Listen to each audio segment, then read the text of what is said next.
Defining Duke, an Xbox podcast, is brought to you by, well, you. If you want to learn how to support the show, go to patreon.com/laststandmedia.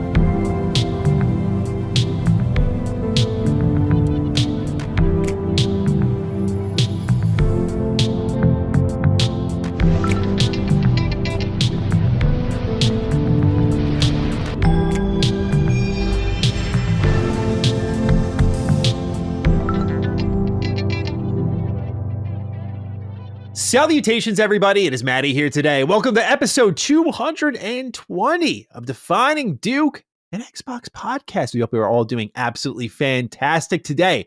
I'm joined by the man with the new whip, Lord Cognito. How are you doing today, Speed Racer? Skirt. I'm happy, man. I was, such a month of craziness. And I forgot, I didn't tell my boy what happened. Because we said, he's like, what you mean new whip? And I'm like, yeah, I forgot that accident thing that happened in February. It's just, you know how it go. You tell a story to 1,000 people, friends, family. Of course. And I'm like, wait a minute, I assumed I done told the homie already. You were like, nah, bro, you did not. So yeah, your boy got into a little fender bender. My first one. I've been driving over 20 years. I've never got into a legit accident before. I'm the super safe driver, the guy that do the defensive driving courses. 100%. The only time I had an accident was like I parked my car on a hill one time. It was a snowstorm and a plow lost control and backed into my parked car. So you wake up in the morning, you're just like, yo, my car is wrecked. Like what happened? Yeah. But they were a good Samaritan and they left like a card and a ticket with the insurance agency. Yeah. So that's like one thing. I think most of the stuff is like if I left it parked, and then you see a dent. Yeah, you weren't behind the wheel. Yeah, I never legit been in an accident. So yeah, your boy was going driving. This was like early February, like the 1st or 2nd. I'm driving. I'm supposed to meet a friend. And then, yeah, like someone stopped. Like they were trying to avoid an accident in front of me. They stopped super suddenly. And we were going like maybe 40.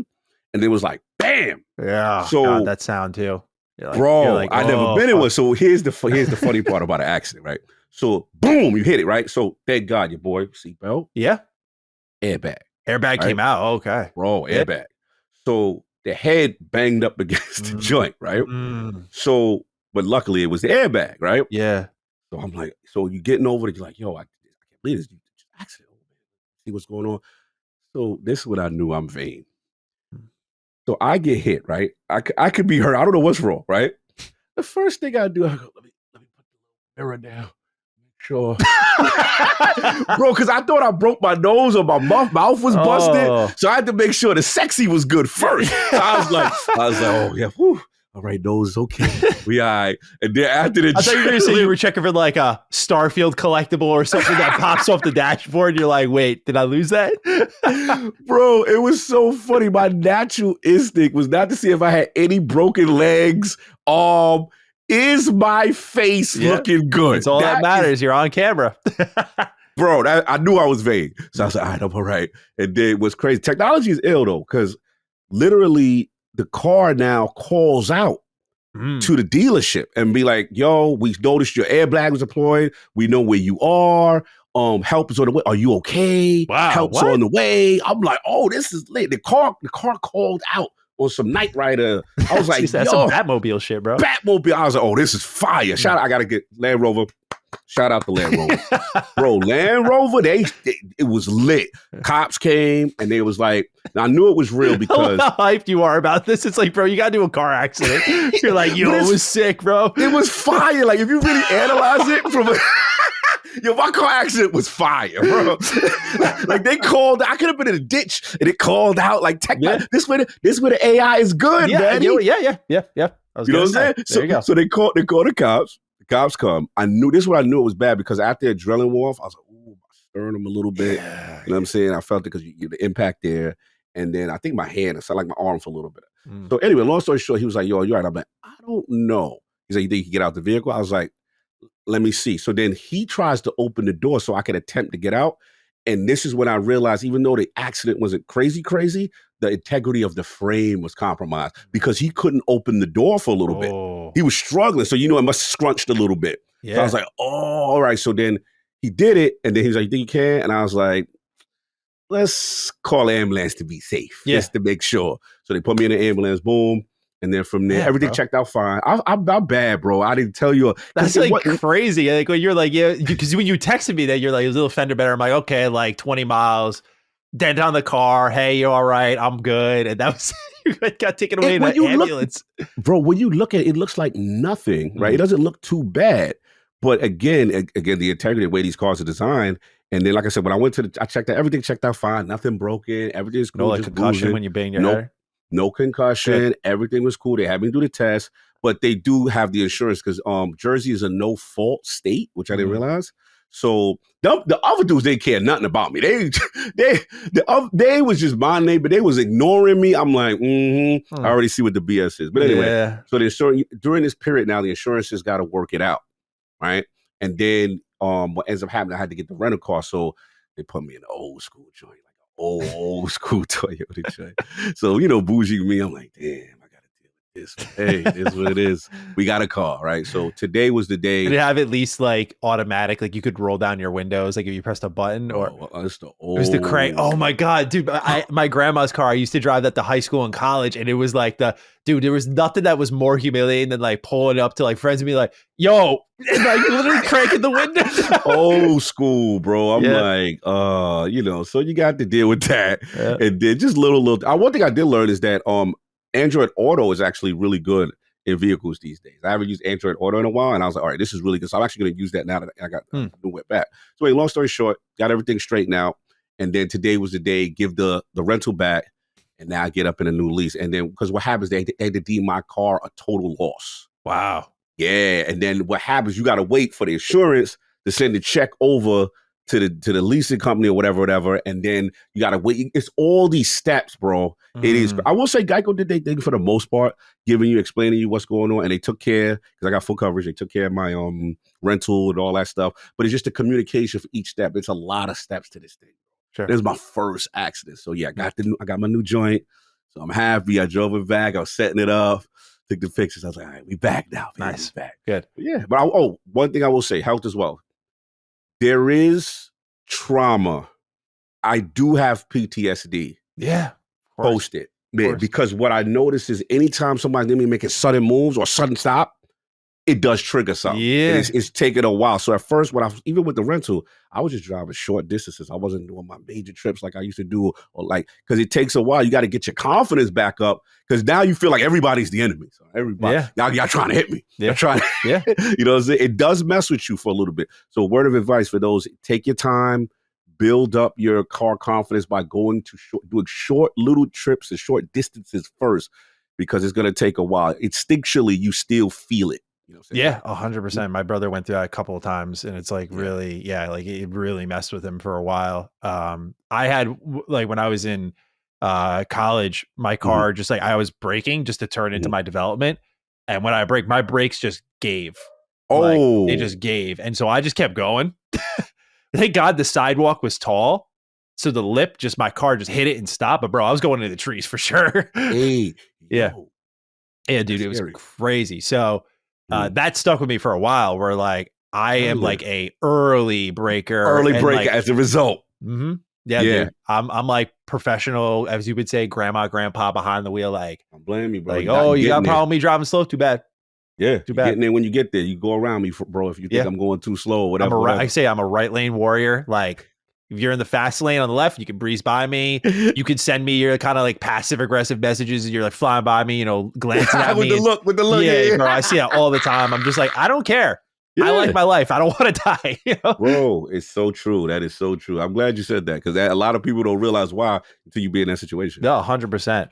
Well, we have other Health is Wealth write-ins. Yeah, what's going on? Got Roku writing in. Says, hey, Dukes. By the way, you could all write in on patreon.com/lastdaymedia. Says, hey, Dukes. I remember a few months back when Maddie stopped running outside due to knee pain. I just want to give a quick Health is Wealth tip for a potential solution that might alleviate those who experience knee pain. What helped me was by activating my glutes through isometric exercises before runs. You like activating those ass cheeks. Why that was specifically the answer. I'm going to see how he breaks this down. I also switched to running on my forefoot rather than heel strikes. By doing this, it helped lessen the load on my joints as my glutes helped to balance things out. And running on your forefoot is known to be better for absorbing impact. After I started doing this regularly, I can now go on runs daily, no problem. In general, this is a common problem that people face with certain chronic pain when they focus on a main muscle group but ignore the supporting muscles that hold things together. To be clear, everybody's body is different, so this may or may not work for you. In general, experiment with what does work for you. Thanks. Well, I appreciate this write-in. This is actually, I think, pretty accurate because I used to get lower back pain in the S5 joint. I don't remember what it's called, but it's like where your hip and your lower back meet, that kind of like hinge that you feel. You can almost like pinpoint it easily. That's where I always got hit bad. Like I always felt it. It was like in my hips, that sort of thing. I have to admit it. Laylee saw a reel or a TikTok or something, and it was a girl who said, "Oh, you're getting pain here. This is what you do." And it was a donkey kick exercise. Like you get on your hands and knees and you like swing up to your stomach and then you kick out. Yes. I have not had back pain since I started doing that. And that is where I used to get it after running. Yep. The heel problem is something I have done before though. Like you have to kind of, if I'm remembering correctly, I don't want to speak too much like an expert, but like lean forward so that you're actually landing on the front of your feet rather than like when you're landing on the back, it's kind of just shooting up is how I understand it. But this is really good advice. And what I've been trying to do is just jog in moderation. You know, I haven't jogged in a while, but there are sometimes I like, you get that, like it never leaves you. Like if you enjoy running, it never leaves you. Like when I'm out there, it's like you just the feeling of the wind blowing in your face and just taking in all the smells and the sights and getting that heart rate up. Like it is addicting, really. I love it. But feeling. Yeah, it's a very freeing feeling. Like all the stress goes. Like like I love my Peloton, but you just don't. You get a good workout there, but you just don't get the same feeling of like euphoria. Yeah, it is. So I'm trying to balance it out a little bit more, but I'm also not trying to push it too much. But this is good advice. I appreciate this, Raku. Thank you. Ooh.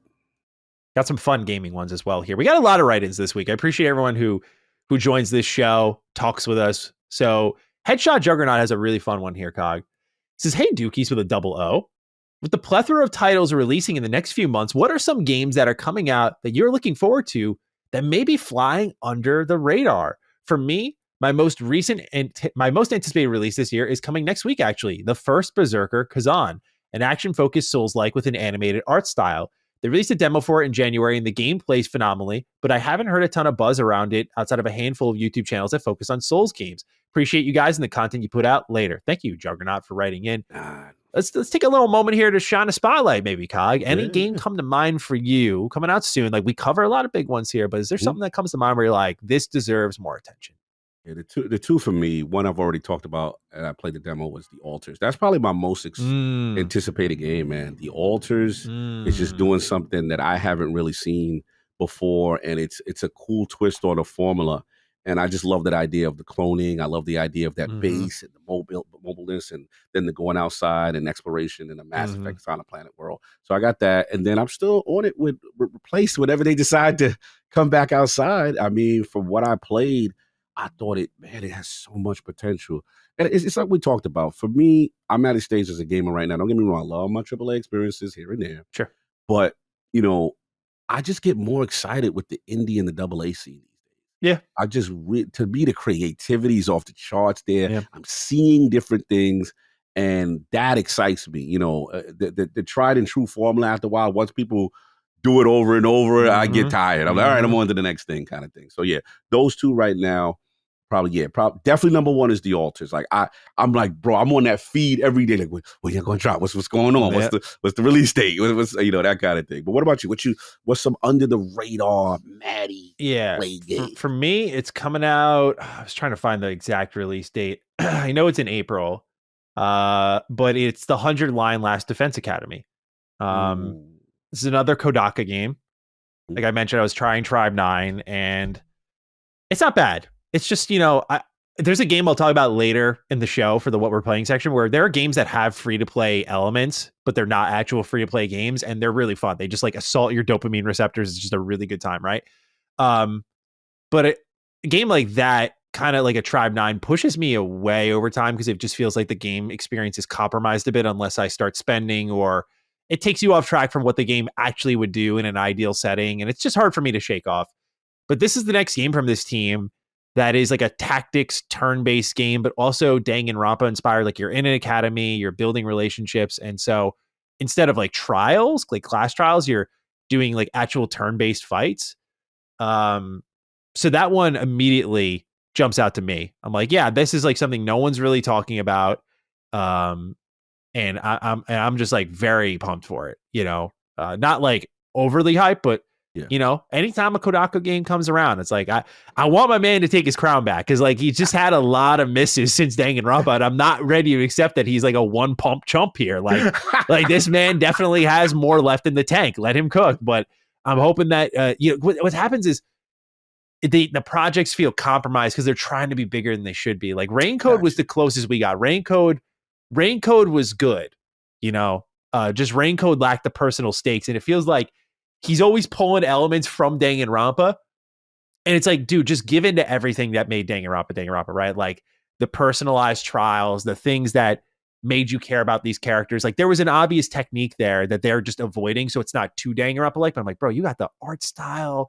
You got the same sprite work. You got the same presentation. Like everything except the class trials is here. Like just go for it. So I'm hoping that 100 line is that game. If it's not, I just hope it's a great game that, we can just put next to Danganronpa and be like, y'all, they still got it, Gotcha. I feel you. That one I'm looking forward to. This month also just kind of snuck up on me a little bit. There's a lot of games. Atomfall. We'll talk about that next week. Atelier Yumi, I'll talk about in a little bit. That snuck up on me. Suikoden, I know that was hyped, but I'm just saying, like Suikoden, I felt like started to fly under the radar a bit because it got delayed for a while, and it's like, I just realized I'm like, oh shit, it's here. It's the beginning of March. That was fantastic, but that's another one, and I'm sure there's plenty more. I haven't done a dive on indies yet, but I'm planning to do that soon. But there's just so much good stuff coming out. Like we just found out. Towerborne is in April. We'll talk about that a little bit later in the show.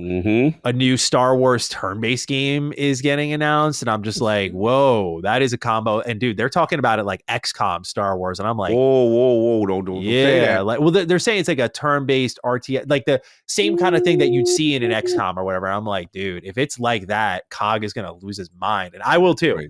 Like, I'd be all over. If you gave me literally like, I know there are mods for the XCOM 2, but like, just Star Wars, but XCOM 2. Man. And Respawn's involved. So, Respawn and Bit Reactor.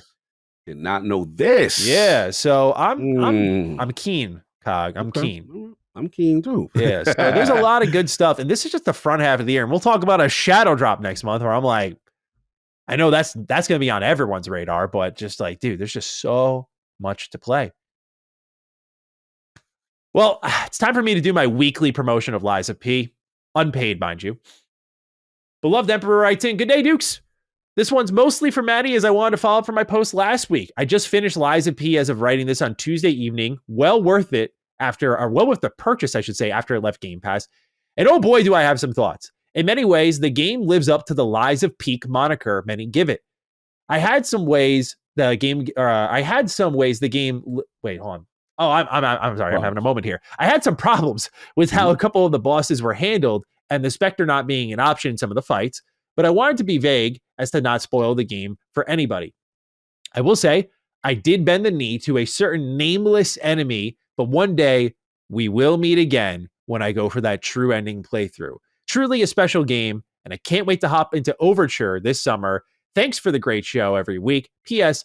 I hope you was thinking about trying Expedition 33 in April, but Todd has other plans kind of. We're going to find a way, bro. We're going to find a way. These are priorities, man. These are not like, oh, it's an A option, a B option. They're both A. Like I can't skip either. There's no way. Yeah, I can't. But just a reminder, everyone, buy the game. It's worth it. Thank you, beloved Emperor, for pushing my narrative forward a little bit more here. Look, salute. All right. The Iron Rook writes in. This one made me laugh. What up, coders? I know Maddie was concerned about some of the game journalist jobs that the new co-pilot coach could replace or disrupt. I'm happy to report that I asked my desktop co-pilot what should I do if I have a sore throat. It made several suggestions, but none of them were throat coats. So Maddie, at least, is safe. Also, shout out for Cog for being an unreasonably good dude. Have a Sarah Morgan like that after the co-pilot announcement kind of day. Yo, Thank you, Aaron, for Rook is writing the in. homie, man. Yeah, he's a good dude. Good dude. We be rocking. He's funny. Yeah. So AI, you're safe, man. You're marked Can't safe replace me. You can't. Sorry. You can't have a robot take the form of an idiot like this, man. Coating throats, reviewing games. Reviewing games is a very unique set that they can't replicate just yet. Not yet. Maybe one day though. That should be the goal for the model though. Make the Maddie, right? That's a complex human being. That's a specimen. If AI can accomplish that, we should be afraid. I never asked you this. What about AI in terms of like bereavement when you've passed on? You want like another me? Like no, I'm saying like, would you give your rights for your loved one to say, Laylee's like, hey, I still get to keep Maddie with me. Man. Like, let's go into that chamber. I never got your thoughts on that. I think about that sometimes. Like, what is the right thing to do in that spot? If I can just like, I'm physically gone, but a program lives on in my name, keeps making content just like me. Yeah, like it's been taking your data, your tendency. You've allowed it to to record, get a good feel of who you are, your tendencies, or whatever forum or platform that you choose. I don't know. I feel like we've been doing this for a while. I remember I don't remember what the event was, but didn't they have like a Tupac concert where it was just like a hologram of him? Yeah. Facts. I'm just like, I don't think he had any idea that would ever happen. So I don't know if I actually have a say in this. I think it just happens. Would Mr. Maddie give his rights? Would I give my rights? Yes. Would you relinquish those rights? No. You keep it. This is my time, and then when I'm out, that's all you guys get. I'll spare everyone. I'm not that important. I know that. I might, if a certain loved one's asked, I'm like, hey, get a little piece of card. No, you're not gonna get that synthetic version of me. Like I feel you. Okay, because you looking at it as like a half measure. No, yeah, Laylee's not. She's basically cheating on me. It just looks like me. That's how I view it. I'm like, no, you're not doing that. You're not doing that. So hell no. You put a stop to this right here. I got you. I always want to ask that question. Are you doing that? It depends on the platform or the forum. Like, say, for example, I mean, not like a copy of myself, like a physical clone of I'm not in that bag. I'm just talking about like whatever. I don't know. Like, you can talk to them. Yeah, like Joy from Blade Runner. Kind of. I see where you're going. Like just talking to just this AI being that you talk to and just. Now that might be too much. No, that I don't want you having a full on conversation with synthetic me or not. That. I'm talking about like my work or like just some aspect of it that you can remind yourself of, kind of thing. I ain't gonna lie, like death is this is a very philosophical thing. Like death is a scary thing to me, right? Obviously it's very final. I'm gone, right? Mm-hmm. Damn, I'm gone. You know what I'm saying? So there's a part of me that does want to live on in some way to be remembered, but not that you interact with and having a back and forth. You know what I'm saying? That part. So it's interesting for me. It's an interesting discussion. They'll get to the point where they're like, our grave sites will literally have like a button, you can like press it and it'll just like a hologram will pop us. And it'll be like my most famous fucking like quotes on YouTube and shit. Like just going down the line. Yeah, you're perfect. Avowed was just okay. Like just all these things. Like you're wrong with the goat. This is that guy. Okay. Yeah, have your greatest hits. Yeah, I consider that my greatest hits on my gravestone. Instead of just like here lies Matt Schroeder, then my date, and then like something like a one-liner to remember me by. It's like instead just press a button and. Here's like just a montage of crazy shit I've said and just get a good feel from me. Bro, we literally got like if you're on Facebook, it'll be like, yo, 6 years ago, you did this with the picture. You know what I'm saying? Whatever. Like that, yeah. It is interesting. It's just fun. It was a fun thought exercise. That's all. Thank you for the existentialism. I needed that. No doubt. KZ Icon writes in, hey Dukes, looking for some advice in the health is wealth department currently. I feel like I've lost the excitement to play any of my games or read any books or manga. Instead, I'll just scroll through YouTube and put something on just to scroll through on my phone, knowing I have a huge backlog and more games coming out later this year.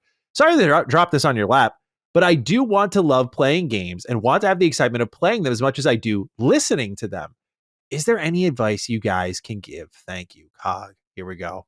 These are the people I live to try and help out, right? Like I read this stuff and I feel sad because I'm like, you deserve to enjoy this incredible hobby. So Cog, I want to start with you. What are we doing to pull Icon out of this?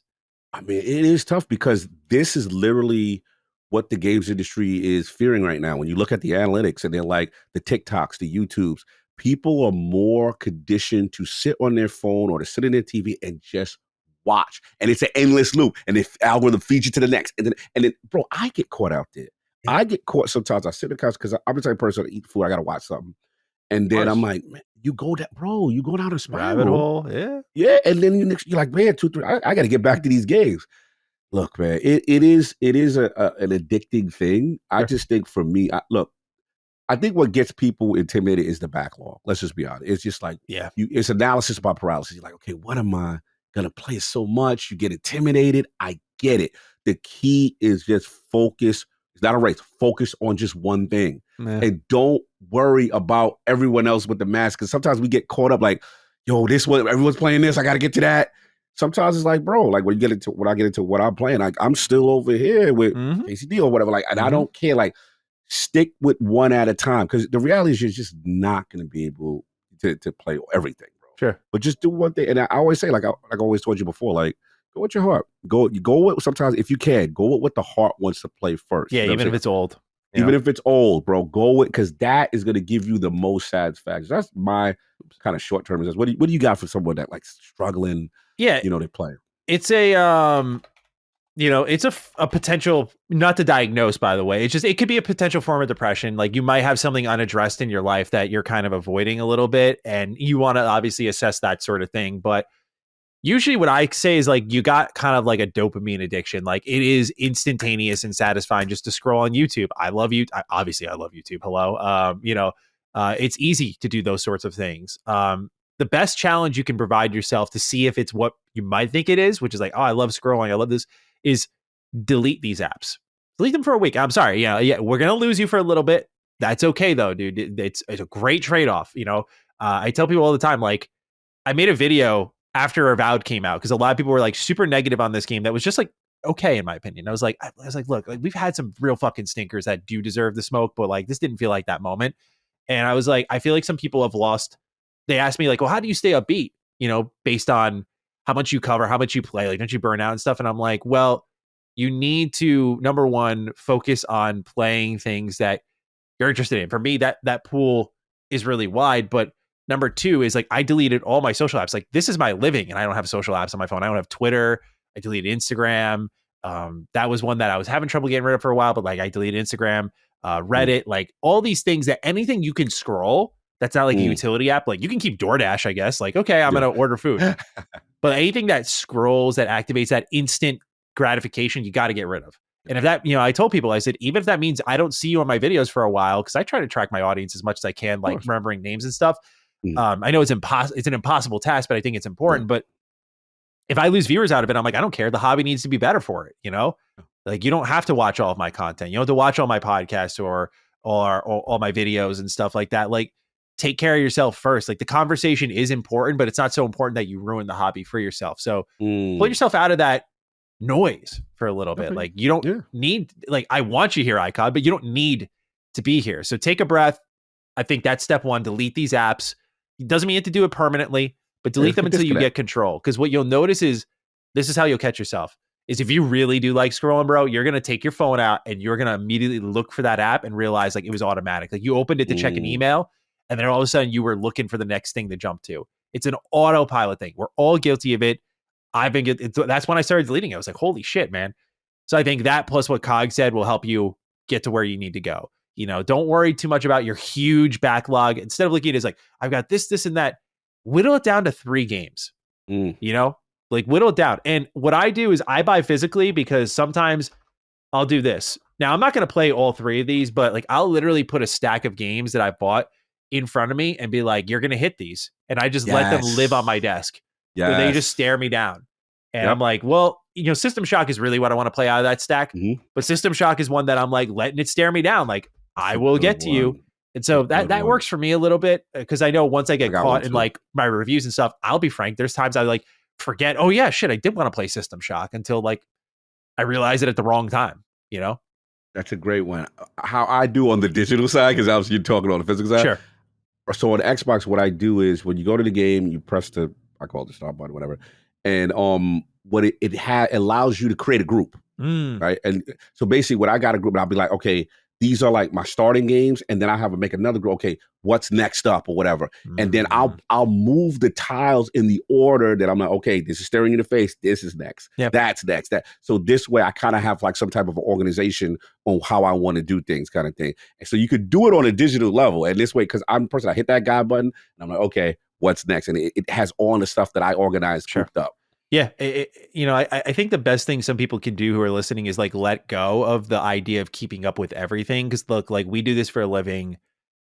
I put there most nights I'm putting like 5 or 6 hours into video games. Like that's like my average. Just because like Laylee goes to bed really early. Sometimes I'll go to bed with her, but most times I'm like just gonna it's like 9 o'clock. It's like I'm gonna chill and play for a little bit longer. And like I can't keep up with everything. It's just too much. And I think the industry is that's gonna be the next adjustment they make is slowing down their releases. But these games are too long. There's too many. You're human. You could again do this for a living where it's like your job to play these things. Not going to make a difference. Not going to make a dent. And so that might be a tough pill to swallow, but it should help you in making the choices of like, yeah, you're not going to hit everything on your list. Just pick the things that speak to you the most and have a tight leash. I just did that, as I'll talk about later with Assassin's Creed Shadows. I was like, yeah, this isn't wowing me. Like I've played every Ubisoft game for the last like 2 decades, and I've played this game many times before. I don't have anything to prove to myself at this point. Like I don't need to put 80 hours into Assassin's Creed Shadows to prove my point about the game. It's like I've played Origins, Odyssey, I played Valhalla all the way through, which 90% of the people probably didn't fucking do that. So you know what? Like I valued my time there. I was like, and then I got another game actually to review that I'm really enjoying right now. I was like, I don't need to go and do all of this. Like I can just drop this game and move on. So I think just being okay with release is part of it too. Like the literal release of these apps that are holding you captive, the release of your backlog, and like you might not hit everything, but focus on what you do truly want to hit, like the things that light your fire, that sort of thing. And that excitement will come back, dude. Like it will. People start to lose it and then they believe it fades forever. Like then they start to believe these lies in their head. Like I've outgrown gaming. I'm too busy for gaming. Like, no, you're not. You've like, I'm sorry, but it's a hobby that's for enjoyment. You may not play it as often. That's fine. But it's a thing that making time for yourself to enjoy your life is a priority, whether people want to admit it or not. How you choose to do that is up to you. But when people are like, no, I grew out of it. I'm like, no, you didn't. No, you didn't. Like, in fact, there's something else you need to grow out of is how I would. That part. Yeah. All right. Well, hopefully that helps, Icon. Obviously, if you stick around with us, follow up. Let us know how you're doing. But hopefully this is a good shot in the arm. You're not alone on this. I'm sure many people in the audience are having a similar thing, and that's okay. You'll work through it. Keep us updated on how you're going. Publix chicken tender sub is our next item. What up, Dukes? By the way, I've never had a pub sub before. I've heard they're amazing though. Yeah, they're good. Yeah, I never had one either. Imagine you were in charge of Xbox. In 2027, what would be your 3 games on the launch lineup? Thanks for making my day better. That's very sweet. Thank you for listening. All right, Con, we're here. We're in the building. Phil is out. Matt's out. Sarah's out. They're like, the Dukes have taken over. We're running the next ship into next generation. What games are we picking? Elder Scrolls 6 has to be number 1, right? Yeah, I was gonna say my perfect world. Yeah, that's Elder Scrolls 6 time, baby. Yeah, right? 100%. Look, let's run it back, man. Let's run it back with Halo. Let's run it back, whatever the next joint is, bro. Let's do this right. Let's correct the great wrong of the Series X launch. Right, let's get that next Halo out on Unreal Engine or whatever you got going on. The new Halo? Or are you talking the remake of Combat Evolved?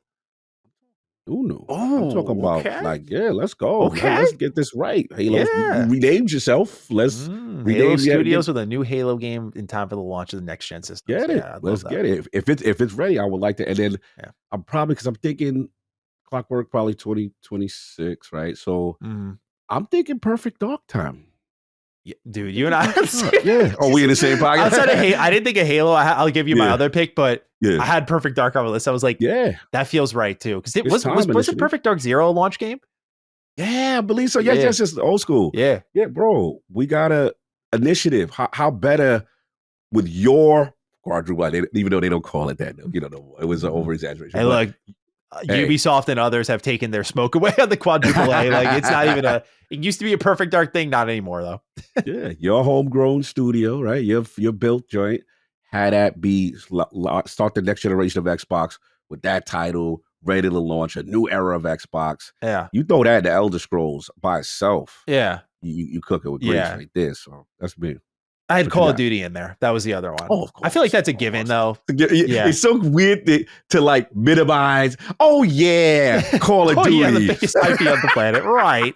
Oh yeah, the biggest game. Yeah. Yeah, facts. Good call out. I forgot Call of Duty's got to be. Yeah. Yeah, that's got to be. I mean, you know what's funny is all these feel realistic. Halo's the one that's like the X factor of like, I think the remake comes first, but when does the remake Right. actually arrive? That's like a Hold test up. bed for whatever they're doing next. So I wonder if that is the launch game. That would still Hold be up. kind of cool. You know, I like we had Demon Souls remake at the PS5 launch. I thought that was excellent. Like the idea that would kind of feel full circle. Like Combat Evolved was the launch of a console, and then here we are, probably in the final console from Xbox. You know, in a traditional sense, and they're like, we're launching with Combat Evolved again. That would be kind of special. And it kills me that there wouldn't be a physical, bro. I know. It kills me. Limited run, save us, someone. You're in this is an Xbox multi-platform of future, man. They're gonna be all over. I mean, hey, I hear you. I just it's probably most likely. Sadly. We got one final write-in. We appreciate again everyone who's been a part of this show. We have many more to go through afterwards, but this last one goes to Dakota Brown. Hey, Dukes. I'm writing to push back and ask more about Maddie's stance on the Microsoft Copilot program. First off, I am very against AI in most situations and hate it in creative fields most of all. However, I did understand Maddie's thoughts about AI helping people with game hints. Honestly, it came across as gatekeeping and even elitist. PlayStation has their own game help system, and as you said, people can look up guides online as well. I am one of those people. How does an AI telling me where to go in Elden Ring, one of the most obtuse games ever, is any different than me looking it up online? I wouldn't have beaten that game or many others without it. I work a shit ton, and when I get home to play games, I don't want to spend hours wandering aimlessly in an RPG or open world game. I get that you enjoy exploring and figuring things out on your own, but not everyone is like this. Maybe I am missing your point entirely, but your thoughts on the game help part really did irk me. I hope that this write-in, sorry, I'm not laughing at you, just it's like, I appreciate it being very upfront. I hope that this write-in is still respectful and you understand my point of view. Love you guys, and I hope both of you have I'm from the era of physical game guides, and I miss them kind of day. I appreciate Dakota. You've written it many times, and I did not read your write-in as like anything more than you just being very upfront with me, so I appreciate that. You know what, man? We always encourage these types of write-ins. I get how it comes across because I made a video on it. I never ended up reading the comments on it, so I don't know what people said about it, but I did make a video and I said that I could see a world where I kind of end up on an island with this take of sort of how I worry about Copilot. It's not a problem with using guides, just to be clear. I call it a bit of the devil on the shoulder because you'll have games like Elden Ring that, and I get what you're saying, it's one of the most obtuse games ever. I'm not going to sit here and disarm you and be like, well, actually, it is. You know, there are things in there that are deliberately vague. It's part of the game's design. I worry about a world where From Software is the perfect developer to talk about this with because they do make very different style AAA games. And they are not as welcoming as others. That is by design. And Xbox is basically creating a topping to this recipe that will always be involved as an ingredient, no matter what the developer is saying about it. So the intended experience and takeaway could potentially be robbed from the creators. And part of the joy of making something is achieving that vision. So many fail at it. And I don't mean like, oh, they made a bad game, but maybe they tried to tell a story that says A, and a lot of the consumers got B out of it. That's a failure on the creative, right? Like you failed to get your point across because you didn't write it as well as you could have and deliberately stated those points that you were looking to nail down. I feel when you start to include systems that take these tools out of people's hands where it's like, where am I going? Why is this here? What are they doing this for? Like when it becomes a conversation while you're playing the game with an AI tool that's just always on, just chatting it, I think that does break the experience down in a way that I just don't think is healthy for the creators. And at the end of the day, to me, and I could be wrong, there could be guys like Miyazaki who are like, I don't give a fuck. But I worry about where we're going in this industry strictly because we're already laying people off in ways that sometimes make sense, but many times is unfair and due to like poor management. Now you're including something here in the recipe that does run the chance of taking away what the creator can get out of deciding to make video games in the first place. So if you continue to chew away the ground they stand on, what are they here for if they're not able to even get across the intended experience or something that could interfere with that? And I've said it before, there is a very fine line between those guides that I talk about, even looking something up versus the AI chatbot. I just think that one existing that you can ask very specific questions, as we saw displayed, like, where's the ore? It's right next to you. I'm like, there's a difference between that and looking up a guide saying, I'm going to go to this castle. Where's this castle? It's in the northeast quadrant of the map by X, Y, and Z. I don't see a problem with that, but I think the level of nuance and tips they give you is less of a guide, and that's my particular term for like go here versus a pure beat for beat walkthrough that like old school Final Fantasy games get, where it's like, go here, hit this encounter, in this room is this and that, then go out this room, go up this stairs. Like, that is where we're heading toward. And not only that, but last thing, and this is just for me personally as a reviewer, I do worry about the diminishing skill sets, and I worry about people having games played, not truly understand the experience and having a game played for them. And then at that point, the level of a review is as worthwhile as a comment from someone who watched a playthrough video online and went, here's my full breakdown of the game. It's like, you didn't fucking play it.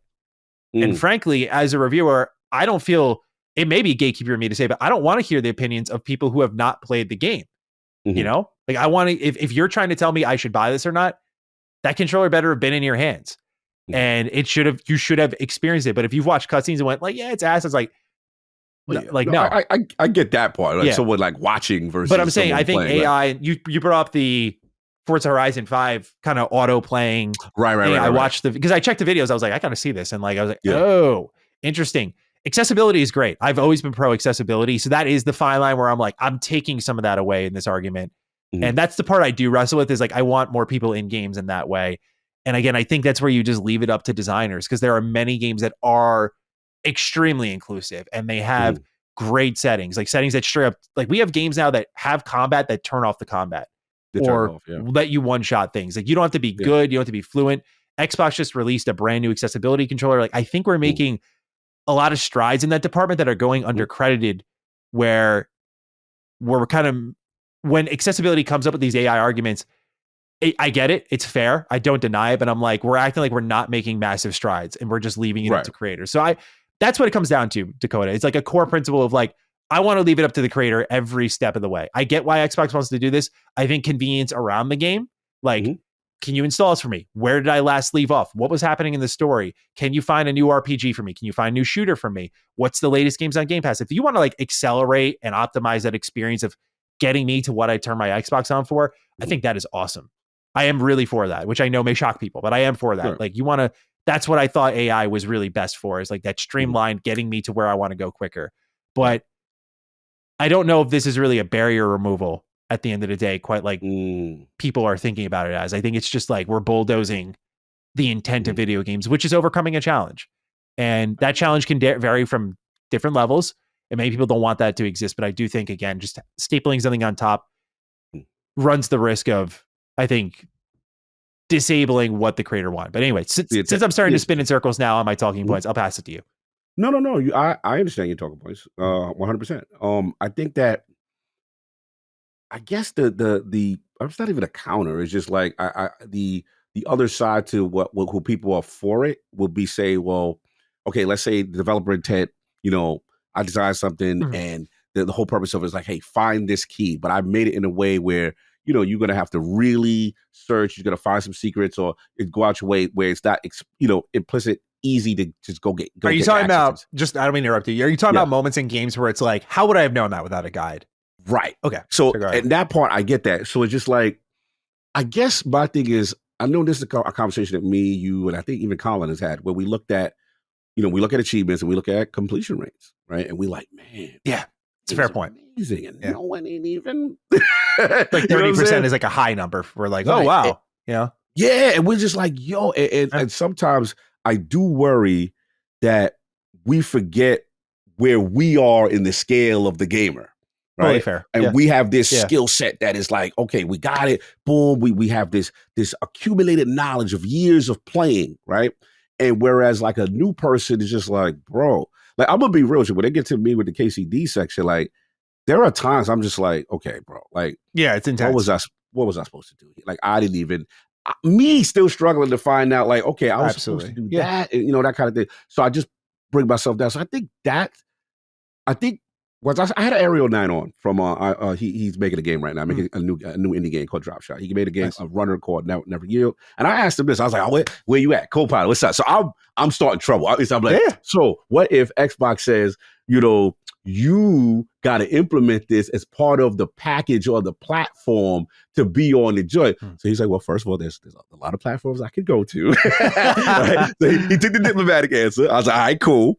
But I was like, I trapped him. I was like, I need to know, are you going to be upset if your goal of your game is to be challenging and difficult and present, you know, the user to really exercise a certain muscle, you know, in their brain to get past a challenge. And AI is saying, the co-pilot or the sidekick is saying, hey, all you got to do is this, and walking you through.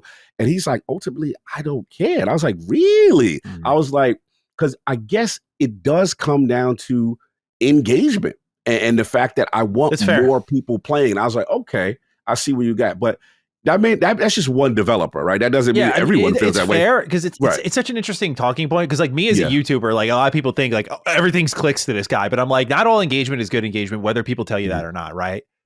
So I just wonder about like when you see that engagement go up, is it because it was easy or because you made something really good? You know? No, that's a good point. And I admit like my argument is not perfect. Like there are flaws, there are holes in it. It's a really complex subject. And honestly, as someone making something, like I might change my tune on it if I start to look at like other developers being like, look at the numbers we're getting, look at like people engaging, talking about having fun. Yeah. Maybe I realize I'm wrong in this and I'm totally cool with that. But I guess right now from the outside, if Xbox gave me a Switch, which it seems like they kind of did with Minecraft, but I don't know if that'll be a rule for all games, but they give me a Switch, like you can turn this off. Then maybe I would think about that. That would be the decision I'd have to really mull over. You know, because I don't want to keep anyone out, but I also like I used it. I'm curious if you agree with this example I used. All right, break it down. In my video, I talked about basketball. I said I'm being sincere. I have an awful shot in basketball. I airball all the fucking time. I don't shoot like an idiot, but like you'll see it come out. I feel like I see it come out of my hands. I'm like, that felt good, and I just hear the fucking concrete. You know. So I'm bad at basketball, but I'm not sitting here being like, change the hoop size, give me a bigger ball. I'm not saying like, since I'm bad, put only one defender on me. You can't double team me. I'm not trying to change the game of basketball because I don't like basketball and because I am not good at basketball. Basketball is basketball, and there's a limit to getting into basketball and being good at basketball. And when it's time to stop playing basketball. So hold on, you're muted. I can't hear you.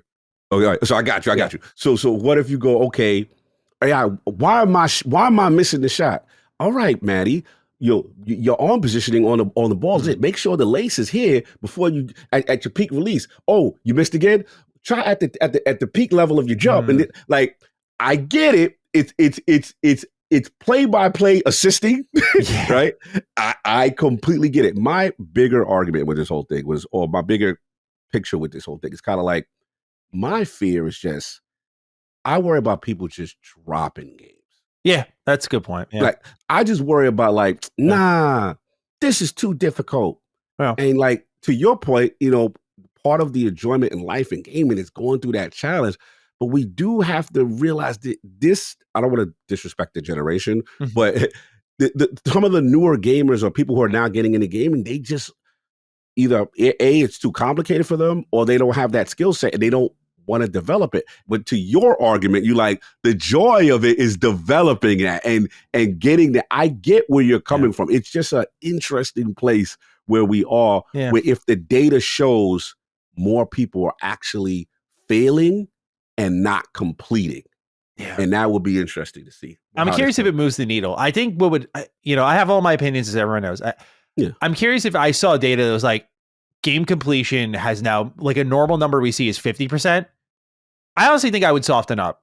Like I really do, because then I see that I'm like, all right, I can't argue with like, I know what it takes to make these things happen. And I'm just sitting here like, man, I hope people play it and finish it, right? And the idea that you spend all that time and then 30% of the people who buy it don't finish it. Yeah, that's got to be like a little debilitating as a creator. But also, I come from like YouTube where like my watch time is considered extremely good compared to others. And like even it's not like most of my videos are finished. Like, you know, most people like my watch time is in that like 10-minute radius, but most my videos are usually closing in on 20. So I get most people watching half my stuff and then they move on to something else. That is like a very this is way before we had like game completion issues that were being talked about. Like people just unfortunately move on from stuff. And it's why like making YouTube videos is frustrating because people are like, why don't you talk about this? I'm like, maybe if you watch the whole fucking thing, you would know I talked about it.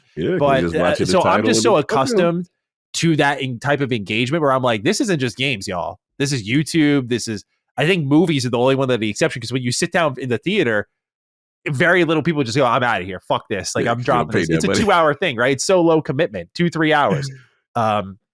So yeah, like it's a great question, Dakota. Great question. And again, I leave the door open to kind of have my mind changed on it. Right now, it's kind of like in that spot of let's walk carefully at the very least. Fair enough. No, I get what you're coming from. All right. Those are all the write-ins. We appreciate everyone being part of the conversation. Time to get into some news. Starting off with, of course, I had to play a home team favorite here on this one for the number one. Knights of the Republic Remake lives on. As we'll talk about in a little bit, Space Marine 3 got announced. CCO at Saber Interactive, Tim Willits, awesome dude, said on Twitter, Saber Interactive is one of the largest independent developers in the world. We are working on numerous games across many genres. Everything that we have talked about is still in development. We will share information on upcoming games when we have something cool to share. So just everyone take a breath. We're okay right now. We're okay right now. I don't know when we'll see this, but we're okay right now. And so yeah, I had someone tweet at me and they were like, Maddie, should we be concerned that they're doing like Space Marine 3 at Saber Interactive and like we still haven't seen KOTOR? And I'm like, I'm not worried yet because there's like different teams for that. You know, like that Space Marine 2 team absolutely has every right to go on and make Space Marine 3. Like you shouldn't take that away from them to go make KOTOR. But also that there is a KOTOR team. So we'll see, man. I just keeps me up at night thinking about that game. I know this is your baby. This is your baby, bro. I just like the fact that it still exists. So when we get still lives on. All right, let's wait. Let's see when are you going to be able to talk about this game? People want this game, bro. People ask me all the time. They're like, "When do you think we're going to see it?" I'm like, I don't know. I sincerely don't because like we didn't know. Like what's interesting, we got so many reports about the game, so many. But what was unclear is like what state it was in when the transition happened. We don't know if it was like, oh, they had most of it done and it got shut down, or they made no progress and then it got shut down. And we don't know when it got transferred over to Saber Interactive, how much of it got reset. Presumably the whole thing. I wouldn't blame them at this point. But man, like it's like it's anybody's guess. Good point. Yeah, we don't know what stage of development that stuff happened at. So you have to imagine they keep any finalized art assets. Like, you know, oh, they did the Endar Spire. Should probably keep that and just tune that up a bit, right? Iterate off it. One would hope. Yeah, right? You'd hope. As opposed to like this fresh start. Yeah, because if it's a fresh start, then I'm really like, oh man, we're not seeing this for a while. Minute. You know? This is KOTOR 1. Like KOTOR 1 is a pretty straightforward game. Yeah. KOTOR 2 is way more complex. You have like way more systems in the background, reputation, your light side, dark side. Like you have so many optional pieces of content. It's way more open-ended. I am so curious if they can get that at KOTOR 2 remake, what they do. Especially because the ending for KOTOR 2 was a cliffhanger. Like that's the thing that we're not talking about with this remake is like, what are they going to do with the story? Knights of the Republic 1 is a complete story. They better not touch it. But 2, I will leave open room. Like, you guys want to move some pieces around? Mm-hmm. You want to like really start putting some finality on this fucking series 20 years later? Let's do it. I'm game. And then you gauge interest with the remakes of the older one. Mm-hmm. And thus, if you got that support, now you could justify investors, bro. They eating this thing up. It's time for that KOTOR 3. If it's good, if it's good, if they make 2 good remakes, I feel pretty comfortable in saying like they'll do 3.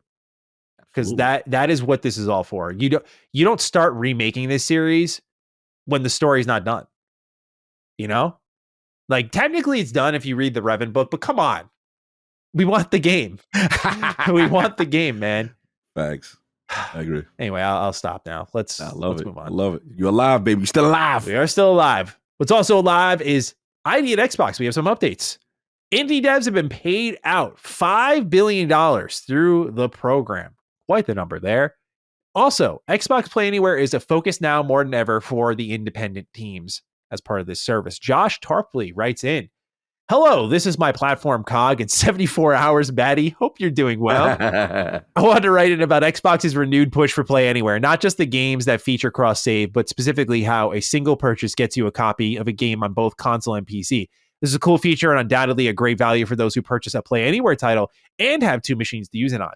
That being said, I have a reality check for the community and for Xbox at large. Xbox Play Anywhere is only a real benefit if you have both an Xbox console and PC, most likely a handheld PC. This is an extremely limited niche. Most people are either on console and buy their games there, or they are on PC and buy their games there. Play Anywhere is not going to convince any PC players to purchase a console. Speaking for myself, I moved from console to PC. It was cool to find out I already owned a few games on PC due to past Xbox purchases, but moving forward, I am just going to buy games on Steam, claim free games on Epic, and use the Xbox app for Game Pass. Play Anywhere is an interesting initiative, but how does this actually grow the Xbox user base?" Cog, what have you to say in defense of Play Anywhere? I like that. Well, first of all, I am definitely team Play Anywhere. Yeah. So, how could you not be? If you have the systems? Oh yeah, bro. It's, to me, that's the future of gaming. I think. Shout out to Josh, because I understand where he's coming from. I think that Josh is still looking at it through the Xbox console has to grow lens. Mm-hmm. That part is kind of, I don't want to say it's over, but that's not how they look at things. They look at it, okay, you know what? We going to take our games to where you are, right? Mm-hmm. So I also look at it outside the box of just PC and Xbox. I'm looking at it like, there you go, mobile phone. I'm looking at it, what's going to happen now with Nintendo Switch? Yeah. What's going to happen with PlayStation, right? Yeah. So again, there are people who have multiple consoles, right? So you got that, you got cloud, you got a whole bunch of things. So I think, again, if you're looking at it solely from the perspective of, Xbox has to grow their base, this is not going to grow their base.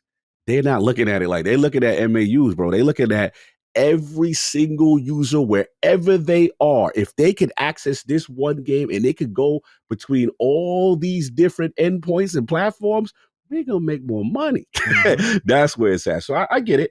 But I'm, bro, I think it's the future. I just like it is a very exciting premise, bro. It is burning my soul. KCD does not have Play Anywhere. A huge game like that, right?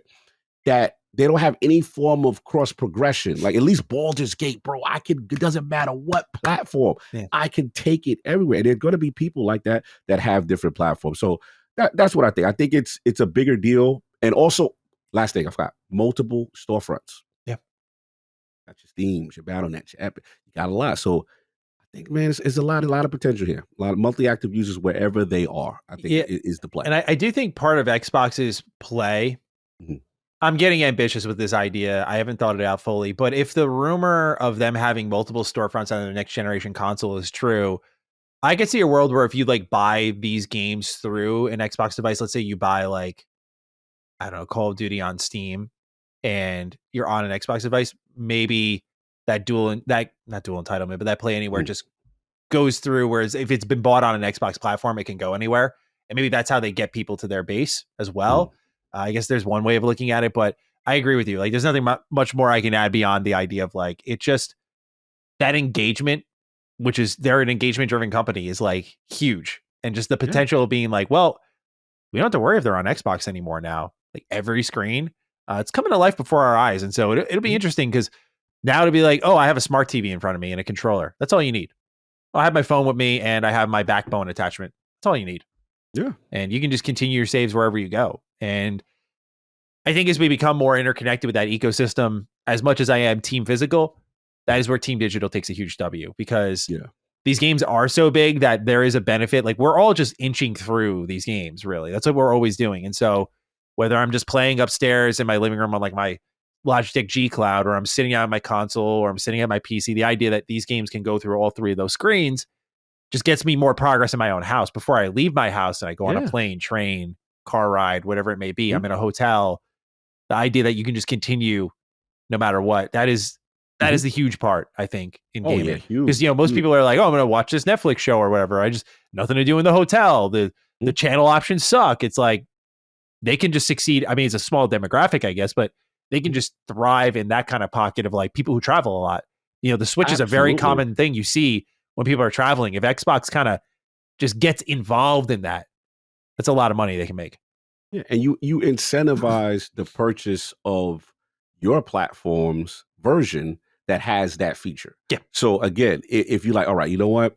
I have it. My friend doesn't have an Xbox, or he just has PC, or he just has a PlayStation.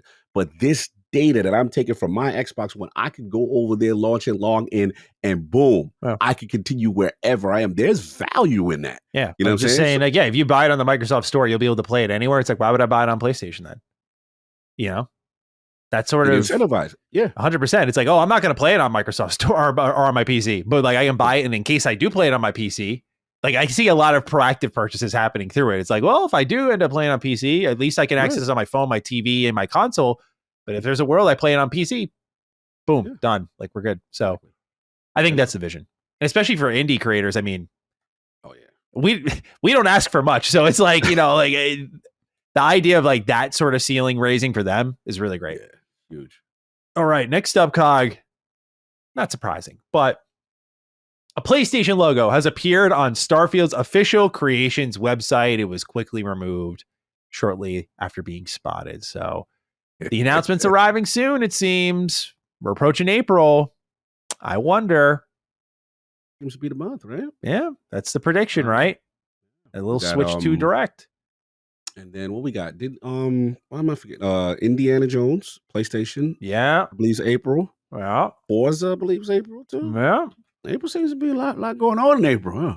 Yeah, I don't know what the fuck they're doing. I'm gonna be honest. Like, I don't know what they're doing. Let's move into our next topic because these two go together. Towerborne has a console release date, April 29, 2025. This is my game of the show personally last August when we went out to LA for the Gamescom in LA thing, like even beating out things like Avowed, which was obviously much more to my taste. Like I thought Towerborne was just excellent. So I'm looking forward to this because I didn't want to, I'm still waiting for the 1.0 though. This isn't the 1.0. This is just the early access console release date, but definitely if you haven't checked it out, like just dip your toe in the pool. It's really good, but it's another April game. I'm going to bring up the release calendar in a moment here, but Cog, your thoughts on what's going on with Starfield and these creations? Do we see something in April and then Xbox throwing it? Just one more release for April here. Now, this, somebody in the room slipped up with that Starfield. He sort of quick delete. Yeah, that's happening. That's the vibe I'm getting. That's happening. Yep. And they want to get those extra users on that one. So yeah, that's coming. As far as Towerborne, yeah, me and you both really enjoyed our time with it. Gamescom LA.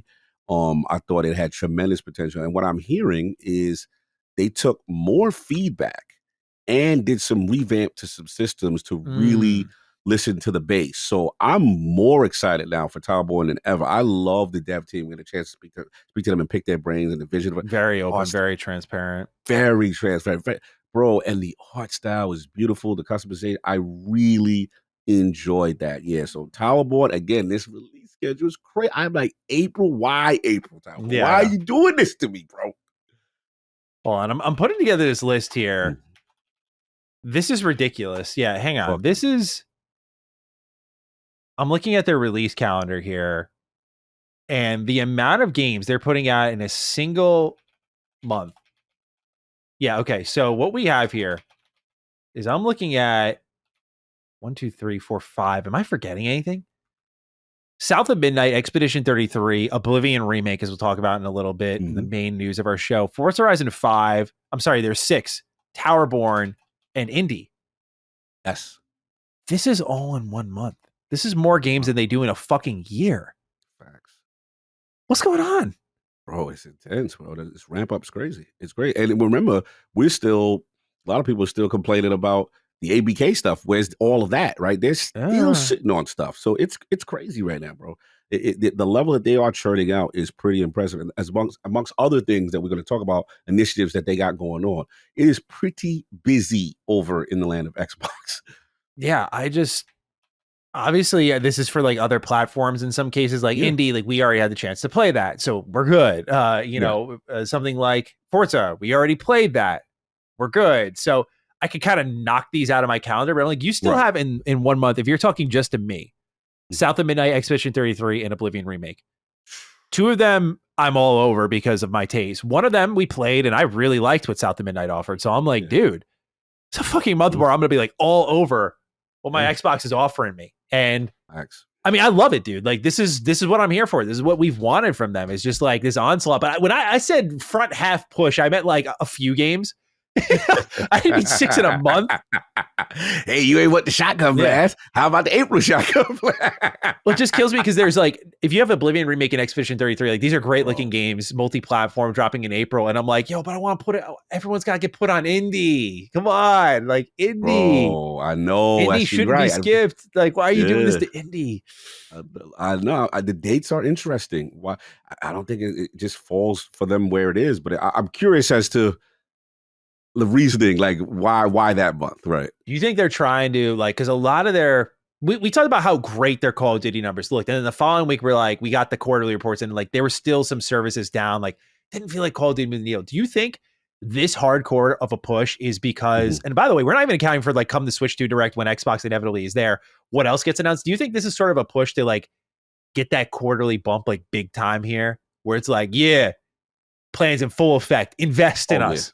Facts. You got to show stakeholders that the vision is correct. See, the multi-platform approach, look at this revenue that's coming, and then people calm down, they get excited. They want to show it now. And especially after the investment of ABK, you just spent all this money. You got to show these guys, why did we do all of this for? So yeah, I agree. These are easy short-term wins. Yeah. Easy. Because we already see the pre-orders for Forza Horizon, right? We talked about that. We were like, yo, this is crazy. So they just get a nice little bump from, what you call it. It makes, you're right. It makes sense from the quarterly sequence. That's what I was thinking. I was like, if you kind of missed in the holidays where you made so much money, but I guess your operating costs are so large that they just kind of offset each other. If you can now push in the front quarter of the year, like Q1, massive hit. Again, these games have to perform and get the numbers that they're looking for. But when you're going multi-plat and you're hitting all these different games and tons on Game Pass, I'm just happy that South of Midnight's short. I'm just happy that's a weekend game because it looks 10 to 12 hours. I get excited now. Yeah, yes. I hear that. I'm like, you guys get it, man. You guys get it. Absolutely. Absolutely. Yeah, I think you nailed it with that. Well, speaking of game hours, Atomic Fall, I almost said Atomfall, is 25-ish hours long, according to Rebellion art director Ryan Green. They said that if you go completionist, though, you get more out of it. For those who have not been tracking Atomfall, another day one Game Pass game, first person, set in the UK, very Fallout Stalker vibes. We played it. I was not crazy about what I played back then, but back then was last August, same Gamescom LA thing, but previews have been great. Very interested in this one. Hoping it's great, but can't wait to see how far they have come. 25-ish hours though. Yeah. That's a good number. I'm happy with that. Yeah, I'm with that. What was Indy? I feel like Indy was in that pocket, right? Or no? Indy could go up to 30 hours. Indy was longer than. Yeah, I beat Indy, I think, at 21. But you could, there was so much side content in that game. You could I did a lot of the side content. Yeah. No, I like that. I'm good with this 25, 20 pocket, man. Yeah. Games are too big. Games are too large. I am cool with this. Don't overstay your welcome and tell a good story. So, yeah, I'm winning. The potential of this one seemed there. We just now, hopefully the AI stuff that we had issues with, hopefully, a really engaging story. They tell a good tale. I'm good. So, yeah, it's interesting. They're doing a more like investigation style story where no waypoints, like you just read notes and kind of navigate the map, and the notes have like coordinates on them. They're like, go to 25 east, 70 north, and it's like, where is that on the map? And then you set your own waypoint and go that way. It's like it seems like a very interesting way of exploring. So yeah, keen to see what it's offering. But looking forward to see what's going on with Atomfall. All right, this I didn't realize how much they are doing until I read this IGN article. But People Can Fly has signed a deal to make a new game for PlayStation. This is codenamed Project Delta, and is another one added to their belt on top of co-developing Gears of War E-Day, Project Gemini for Square Enix, Project Echo for Krafton, Project Red, which also apparently may be a Sony game, and a VR game, which they're saying is their last VR game, codenamed Bison. What is going on? Like, this is so many. That's a lot, man. So which one is the So now they're doing a PlayStation game, right? Did we just hear about the Xbox game that they're supposed to be doing. I wonder which Yeah. project name was that one. I don't know what because I was looking for it too. I didn't see the code name, but that is Yeah. another project that they're doing. I'm just like, Mhm. how many people y'all got hired? Like, that's a lot. Yeah, bro, that's a lot. All I would hope is out of all these projects, can we get an Outriders 2 though? I'm with you on that. Yeah, I would Can we love get that. Outriders 2? I think that was a great new IP, tremendous potential. Mm-hmm. Let's get back in the lab. I was talking to a friend about it the other day. He was like, "Have you played it before?" I was like, "I still think about that game a lot. Its story isn't amazing or anything like that. I know Colin liked the story more when we sat down to talk about it, but yes, I thought that the game itself, like the actual flow and the rhythm, I was like, this is actually really good. And there's nothing that scratched that itch quite like that game did. Like I agree. That I know it was a cover shooter, but bro, it was just like I was dive bombing enemies, running through the ground, killing a ton of that once. Like I haven't felt that way since I first picked up Borderlands. And I do think Outriders was like a strong competitor to that game. And obviously it had that buzz because it was like the first third-party Game Pass title where we're like, oh shit, like this is crazy. They're gonna do this now. But now the Game Pass stink is no longer really a thing, right? Like it used to be when you saw that, because remember when we first started talking about like day one Game Pass started to become a negative tag because you had like Dark Alliance and whatnot. The stuff people wasn't confident Back about. for Blood. Yeah, it started becoming a sign of like, we need the bag. Yeah. Which is making sure everything's taken care of here. That's all. Yes. So yeah, to be away from that now, and Outriders 2 with Game Pass, that'd be excellent. I think that was Square Enix published as well. Yeah, maybe that I is believe Project so. Gemini. Yeah. Imagine. Ooh. Maybe. I don't know. Yeah, that's right. It was Square Enix that did the pub. You're absolutely. I forgot about that. Isn't that funny? We called them like the mercenaries, and they were the first to. We did say they always took the Game Pass bag when it was the safety net. Hell yeah, bro. They needed out. They need Outriders too, bro. There's so much. The foundation is there. I just build on it, add it to the feedback. Did you do the expansion? I think it was like World Eaters or whatever. How was that? I never played that. It was good, really good. And then I used to do what was the other stuff they used to have? The ending game stuff was Expeditions, I believe they were called. Yeah, bro. They had content, man. And what it was, I was cool with like, okay, there's an ending point. We're good now. And I was fine, but you're right. It did scratch that Borderlands itch big time in a way. And again, the way they handle loot, the way they handle this, bro. There's so many things that me and the bosses would talk about. Like, bro, Destiny, you need to learn from this. This is a really good. They had some great ideas with customization and perks and taking perk off of a piece of thing and putting it like you own it as part of your perk. Oh my god! And then, I forgot bro, that they had that was next level.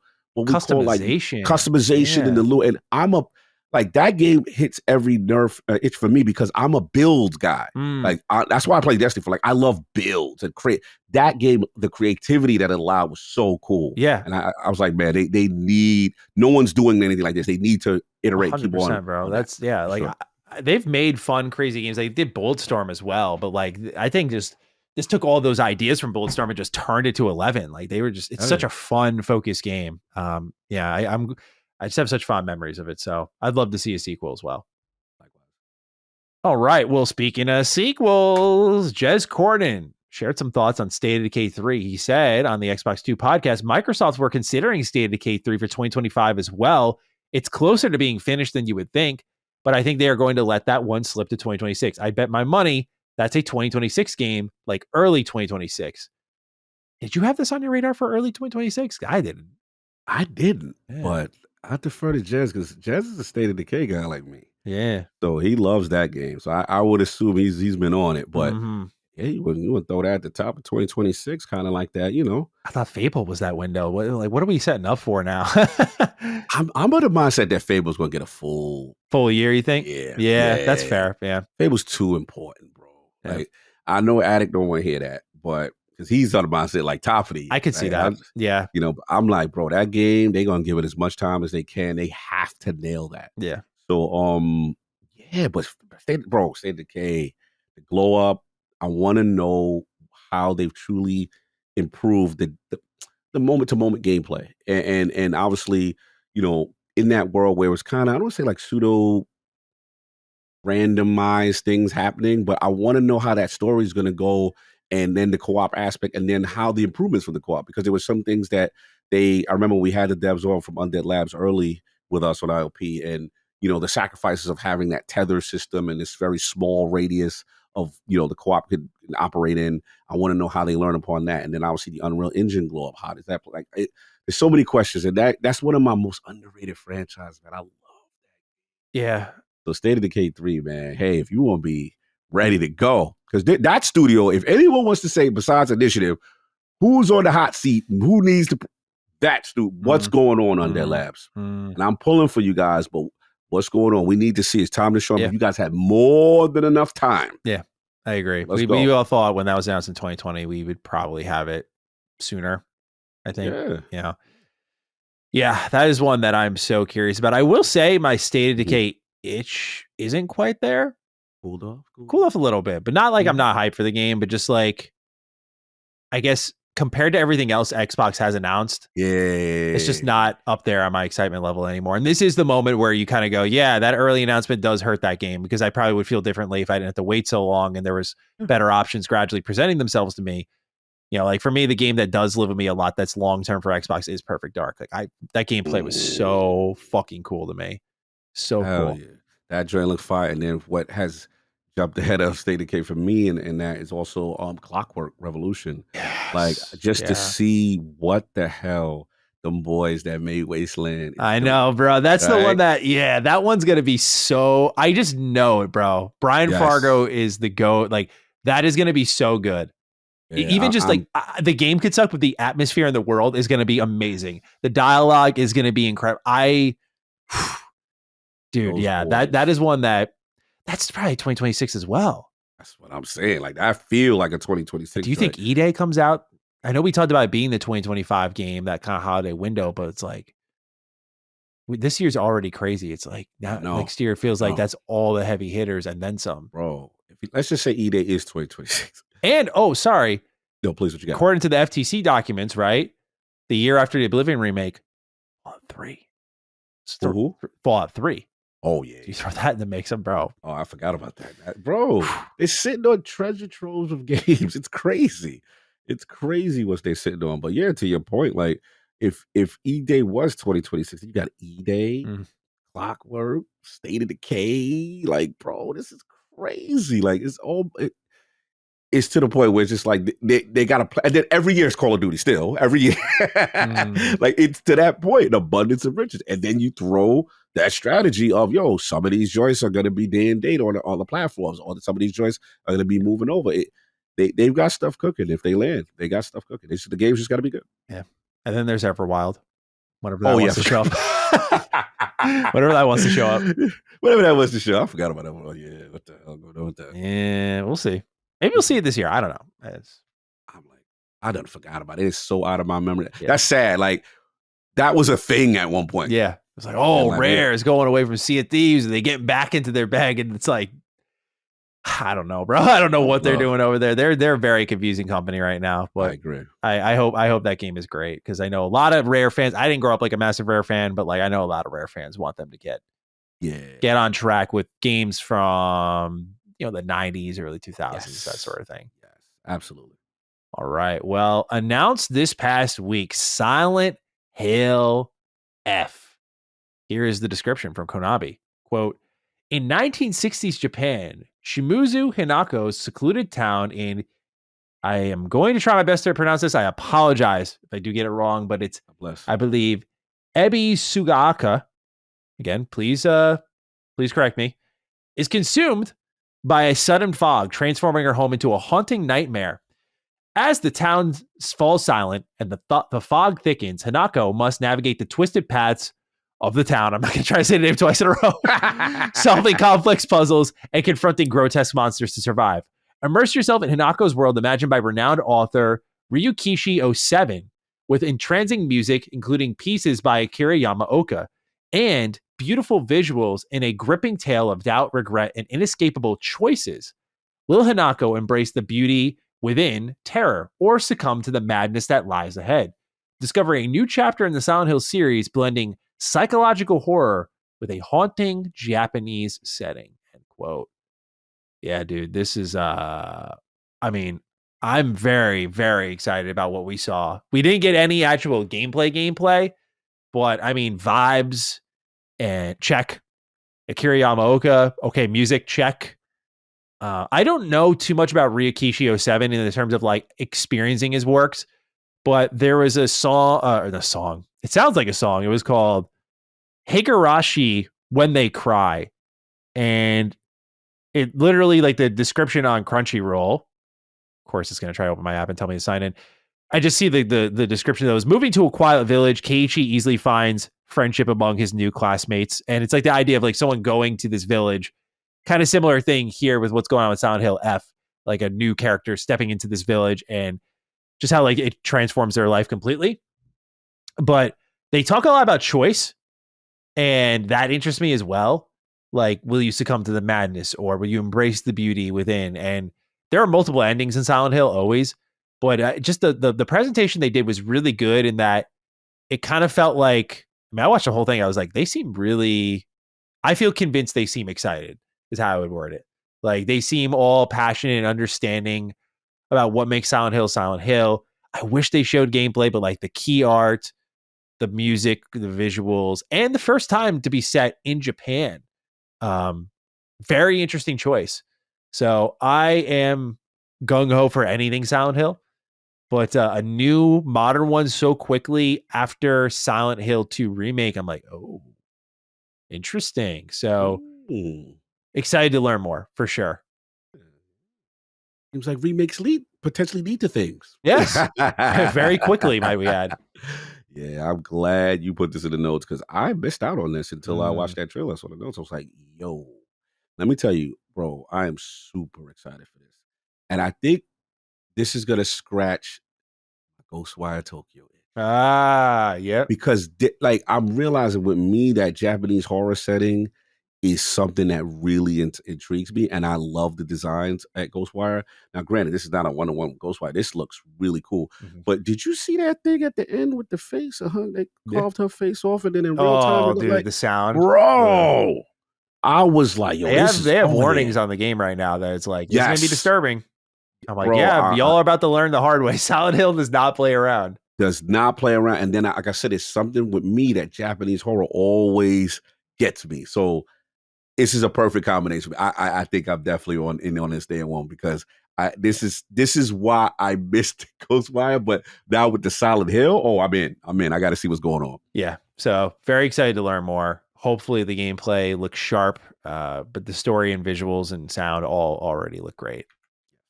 All right. Next up here, Space Marine 3, as we talked about briefly earlier, has been confirmed by Saber Interactive. Tom, the Chosen One, has the write-in. Pardon me. Buongiorno, Thousand Suns, Sorcerer Maddie, and Ultramarines Cog. Hope you boys are having a great day. With the not too surprising announcement of Warhammer 40k Space Marine 3, I was wondering if you boys feel the announcement was a bit odd. I don't think it would be crazy to assume that there is going to be a third one, but the manner that this sequel is announced is kind of odd. No teaser trailer, no blurb on what the future setting or enemies of mankind to be vanquished may be, and not even a year from release of Space Marine 2. Something tells me that the success of Space Marine 2 caught Saber Interactive by surprise, and with assumedly most of the team working on other projects, that by the time resources are freed up to work on more Space Marine 2 content, that it might be too little too late in some regards. So why not just start development of a sequel anyway? I think it could be also a sign that the fans were hoping for a new game and that they won't have to wait 13 years this time. So I wonder, what do you boys think? Is it just as odd to you guys, or has my hunt of esoteric knowledge to acquire the power bestowed by the dark gods left me a little cuckoo? Love to hear what you boys think and have to say, and have yourselves if Maddie still calls it Space Marines 3 with the S, the Inquisition will have to declare exterminatus on his ass. Thank you for writing in, Tom. Don't worry. The comments lit my ass up enough. I got it right. Singular, not plural. Even though there's multiple Marines, it's just a bad name. All right. But thank you, Tom, nonetheless. Do you find this strange, this announcement?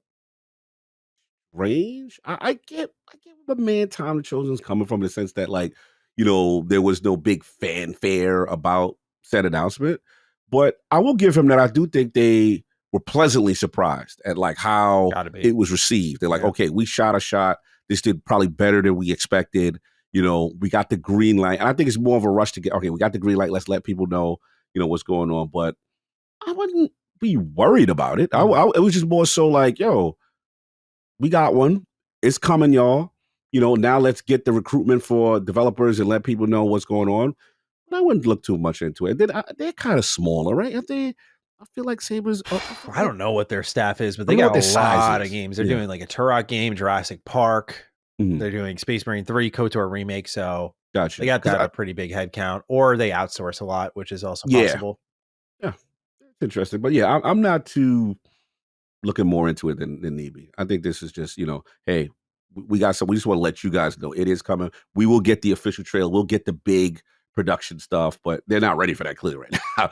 Is Yeah, what I get. I actually wish more game companies did what they did here. Like I think the movie, if there's one thing we can borrow from like the film industry, it is that sort of like, yeah, this was obviously really successful. We're going to do this next. You don't have to put the trailer. You don't have to do anything, any sort of buzz there. But I think verbally confirming like this is next for us is not a bad thing at all. And that, yeah, they don't need to put a trailer attached to everything. Like again, when No Way Home was successful, it was like pretty immediately. It was like, yeah, we're going to do Spider-Man 4. It's like, okay. Right. Obviously, you'll eventually have questions as the wait gets longer, like what's happening with Spider-Man 4. But knowing what's next isn't a problem, in my opinion. Like I know a lot of people complain about Elder Scrolls 6 getting a trailer when it did, like pre-announcing that sort of thing. But again, I'm talking verbal. Like, hey, we're going to do like what Todd did with Fallout 5. He's like, yeah, after Elder Scrolls 6, we'll do Fallout 5. Okay, we got the roadmap. Yep, we know what they're going to do. And when you get things like Oblivion Remake potentially shadow dropping, it's like, what? Like, Exactly. so the surprises can still exist in between all of that while knowing what the big serving is going to be at the end of a development timeline. They're not giving you a date or anything like that. So to me, this is totally fine. It's like, yeah, we had a huge success. Obviously, we're going to do Space Marine 3. And I think there is some validity to the statement you make, Tom, of like the idea of, yeah, they might just be trying to like soak up the assets before they get spent elsewhere. Like, do we need to do a bunch of post-launch support for Space Marine 2 or just move on to 3? Because 2 kind of got that gradual building of momentum from like word of mouth. And now 3, when it comes out, it's going to be like, oh, hell yeah, everyone's going to be looking at this one. So ultimately, I think that it's totally fine they announced it the way they did. Split Fiction has now sold 2 million copies in over a week. And Joseph Ferris said on the FPS podcast that the team has already moved on to their next game. I love his energy, bro. I was listening to his segment and he was just like, yeah, like normally he's like, this has been, he admitted, he's like, this has been a very special release. Like it's our highest rated game, but he was like, we move on so fast. He's like, we're already really excited about the next thing we've been working on for a month now. I'm like, that's fucking crazy, bro. He needs to be studied. Yeah. Whatever's going on over there at Hazelight, the industry needs to study it. I do think like when you talk passion, this is what people are looking for. Like a guy who's just like, because they asked him about like, cockiness, confidence. You ever worry about that? He's like, he's like, yeah, it's like when we know we're making good shit, he's like, we just feel good about it. Like we know we're having fun. We think other people are going to have fun. I think, I haven't played Split Fiction, but like people just feed off that type of energy with these types of creators, bro. Like most of them feel like bots, so to have a guy as charismatic as him who makes as good shit as him, like how could you not want to get behind that? Want to support that? He also called EA a good partner in this, which I thought was interesting. He's like, we don't pitch our games to them. They don't like greenlight. He says we go to them and like, this is what we're making. When you're making that much money, it's different. It's different. Yeah, of course. It is a him, and then there's a door for him, and there's a door for Vince. There's a special key card. Yeah, for these dudes. You know what I'm saying? It's different when you have the dumb dudes over there. Them too. Absolutely. So yeah. Good for them. I was talking to Layla. I want to start Split Fiction with her sometime soon, but April's a coming. Yeah, it's not happening today. Yeah, and I'm like, I also want to do little Death Stranding. Oh yeah, you got on the beach before that. Oh yeah, you're done. I don't know, bro. I feel like it's a. We'll talk about it with the Oblivion news, but I'm like, man, what are you guys trying to do to me? Come on. Crazy. It is absolutely insane, bro. I'm in the same pocket. It's too much good stuff. I want to talk about this unprompted statement here from Swen Vincke, head of Larian, developers of Baldur's Gate 3 and the Divinity franchise. He spoke out in defense of single-player games. He wrote, and this is March 18th, that time of year again when big single-player games are declared dead. Use your imagination. They're not. They just have to be good. The why of this tweet is hearing chatter about important industry figures stating that there is no future for big single player games, which is a discouraging investment, which means discouraging investment in big single player games, which bothers me because I don't think they have it right. The problem is, this is the type of attitude that has consequences because before you know it, it becomes a mantra. So this is just me trying to give some counterweight. I think good single player games will continue to do as well as they have always done. They just need to be good and innovate enough. And you have to wonder if this is off the back of like what EA was saying, right? About Veilguard. They were like, oh, it should have been live service, that sort of thing. Which is, again, interesting to see Swen say this because he's a classy dude. Not that he's not classy for saying this, but he, from my read, I'm like, he's kind of throwing the idea out there like, yeah, Veilguard just wasn't good enough, bro. And I appreciate creator, if that is what's happening here. I don't want to read too deeply between the lines. Maybe he's not. But if that is what's happening here, I appreciate creators who can kind of say it as it is. I do understand the respect dev to dev. That is important. But I do think that letting these corporates run hog wild with narratives like this is damaging. Especially like, again, you look at the success that a game like Baldur's Gate 3 found or Elden Ring found. Like, these are just really good video games at their core. He's not saying anything that I think is novel to most of us hardcore gamers, but I think for the execs in the room, might be a bit of a, oh, really?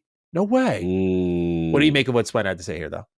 No, it's a great point. I love the tweet. To me, the key tweet is, so this is me trying to give counterweight.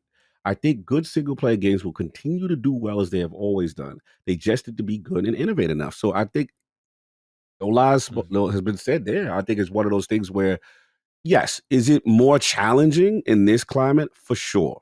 No one's going to minimize that, especially in the world of live service, especially the world of engagement.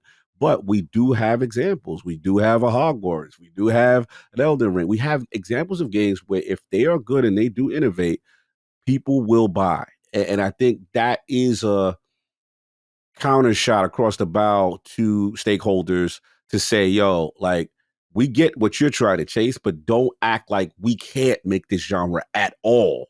You know what I'm saying? Because what it is these guys, let's be honest, they want to be risk averse. They want to take less chances. They want to get, we call this a copycat league. You have a Fortnite, now here's, everyone wants to have one of those. Sure. And the reality is you're not going to have all of those. And you need, this is the balance in the force, so to speak, right? You need great single player games to show that, no, there's still a place for this kind of thing. So yeah, I like what he said. Keep it up. 100%. This is interesting too. Ubisoft has reportedly implemented an anti-harassment plan for developers who have worked on Assassin's Creed Shadows. PC Games N states that the members of the Shadows team have been discouraged from sharing their involvement in the game on social media. Events are said to be monitored by a team, and lawyers are, quote, ready to file complaints in the event of proven harassment, end quote. That's pretty fucking crazy. I've never seen that before, but it makes sense, dude. Like, I mean, dude, it's at the point where like you could be a level designer, they're like, go fuck yourself, I hate you. And I get it. Like, I get why they would do this. Whether you like Assassin's Creed Shadows or not, it's like not even the point here. It's like, I get why they'd be like, don't even bother. But it's such a shame, right? Because there might be someone who's really proud of their work and they should have every right to share that. You spend years of your life on something and you just can't talk about it because you're going to get bullied. And just like, you're just trying to do your job. That's such a bummer at the end of the day. Whether they make good games or not to you, again, I don't think it's the point of that conversation. It's just like, this is what it's come down to. Like, you can't even say like, I did this, sad for sure. It is. I was trying to find a tweet from a developer who was kind of expressed their frustration of like, how just making a comment about how proud they were or something, and it was just like, die, saying we wish you were dead, and then I was like crazy stuff, bro. And then listen, I want to be very clear. There's a difference between criticism of a game. No game is absolved of criticism, but there's a difference between criticism and harassment. Like, harassment is different. That is personal attacks at someone based on something that they're doing. And look, these are our creators. These are our heroes. That's why, like, for me, this is very important. Like, I don't like where we have devolved to as gamers. It makes us look very archaic. It makes us look bad. It makes us look crazy. I don't like the disrespecting of game developers. You can say, hey, bro, that last product wasn't it. Fair, right? But to personally attack, I'm not with that. And we know what the stakes are right now with AC, and I get it. And some people are going to try to flip this and be like, oh, they're just trying to shield themselves because, they may be launching a subpar product or whatever. This has nothing to do with it. This has to do with personally waking up in the morning, deciding that you're going to make someone's life miserable. Like, that's different weirdo energy, and I don't subscribe to that. So that's just where I'm at with it. So I don't necessarily have a problem with this. Yeah, 100%. Final Fantasy Pixel Remaster has reached 5 million sales. It was last reported that the entry sold 3 million units in September of 2023, and the Final Fantasy series as a whole has surpassed 200 million units sold. Very impressive stats there. Now, I found this number just obviously great for Square Enix, but 2 is that I don't know if this number is the combined sales, because you can buy all of these games a la carte. So I don't know if it's 5 million sales, like every 5 million people bought the collection. Gotcha. Or if it's 5 million people bought things from the collection. It was, to my understanding, again, it said it was last reported 3 million units sold. Like it seems like this is just the collection as a whole, which makes me wonder if Square Enix is looking at the number thinking like, one of the more common requests, although it's a really ambitious ask, is like, can we do HD 2D Final Fantasy remakes? Like, can you take that Octopath Traveler style and apply it to like a Final Fantasy 6? Right. Can they do that? What would it take to do that? And when you see like, oh, there's still a lot of strong interest in Final Fantasy Pixel games, I wonder if they do greenlight that at some point. Because if Octopath underperformed, another game we'll talk about later in the show, if Octopath underperformed though, I do look at Final Fantasy Pixel Remaster. I'm like, do you see an opportunity here where it's like, maybe you don't continue Octopath, although that would break my heart, but it's like, here's another option for you with all of that tech you built and all of that talent you have for pixel art games. Makes you wonder. Nice, man. I like that. Huh? And if anybody need that, 6 needs it. Yeah. You know what I'm saying? So I'm with you there for sure. Now this is impressive. Shout out to 5 million though. Powerwash Simulator 2, shout out to Ben Smith, has been announced. It arrives late 2025 on Xbox Series, PC, and PS5. I didn't realize have you ever looked at all of the DLC this game got? Mm-mm. Oh man. They have like Shrek DLC, Final Fantasy DLC, SpongeBob DLC. It's crazy. Really? Crazy. So I'm curious what they're going to do with Powerwash Simulator 2. You know, like what's going to be the difference here in your power washing experience, but also like the DLC deals that they're going to do here. Like, what's the choice here to do Powerwash Simulator 2 over continuing to support the first one? So very keen on this one, though. I remember messing around with it a bit when it came to Game Pass, and I was like, this is actually really great. But I ended up putting it down because that game was like driving me insane. I was like, every little corner. Yeah, every little, bro. I was like, I get it. This is great. But I was like, this is driving that part of me a little crazy where I was like, I'm going to move on now. But awesome game. Lift it up, man. Are you looking forward to this one? Are you thinking you're going to play it this year? Oh, for sure. Like it is. I got to give Ben all the credit on that one, man. Yeah. Like he was the one that pushed it. And I'm like, and it literally, again, it hits that feeling that I can't describe, that you want to complete and get everything done. And then you know what it is? The sound cues of the game are really incentivizing when you're doing well. You know what I'm saying? It is the perfect, like, just turn off your mind and just rock out. Yeah. Kind of joint. Yeah. I did have fun with it. I ain't gonna lie. Next up here, Square Enix's Life is Strange Double Exposure has reportedly bombed, according to Japanese analyst Hideki Yasuda in a translated post. Fortunately, though, Dragon Quest III Remake has managed to offset the failure, as it sold 2 million copies since its launch, which is another major pixel art success, and they have 1 and 2 up next for those remakes in that series. So curious to see how those do. But yeah, this is, I remember when I first saw Double Exposure, I was like, oh man, they're bringing back Chloe, like, holy crap, or Max, not Chloe. Yeah. And I was like, oh my God, let's go. And I never played it. I know, I'm guilty. Yeah.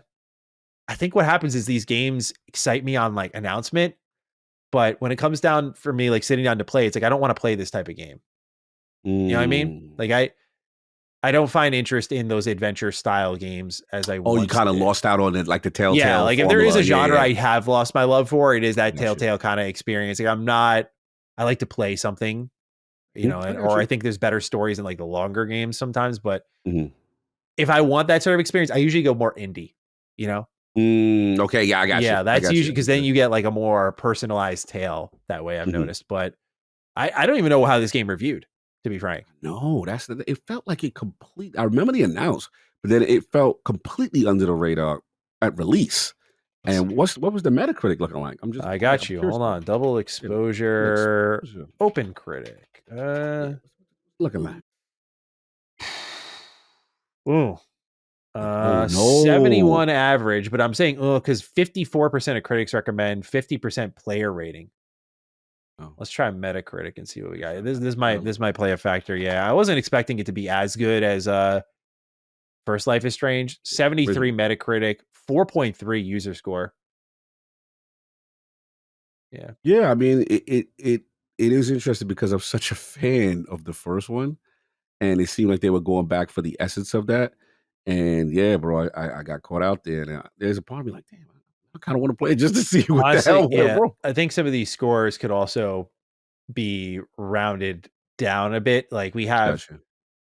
not to cherry pick here, but we have a review Yeah. from Player 2, it says here. It says it's a flawed but phenomenal exploration of grief, agency, and the weight of our decisions. And I'm like, well, if it's flawed, why'd you give it 100 score on Metacritic? Like right there and there, it's like, it's not, no. But yeah, it seems like they've been trying to recapture that magic and just can't. They can't Can't find it. capture it. Which is sad. But It is. you like, I've always wondered if Life is Strange was just a lightning in a bottle moment they should have moved on from, but it's become this series where I just feel like we've never hit that height of the first one. And I think it's just because the first one was such a great surprise, like in the mix of, there's another Telltale style game and it's got cool gameplay element to it. It's not just like watching it all play out. Like you have this element that can rewind time, undo your choices. Yes. Like, it was a really good response to it all. So yeah.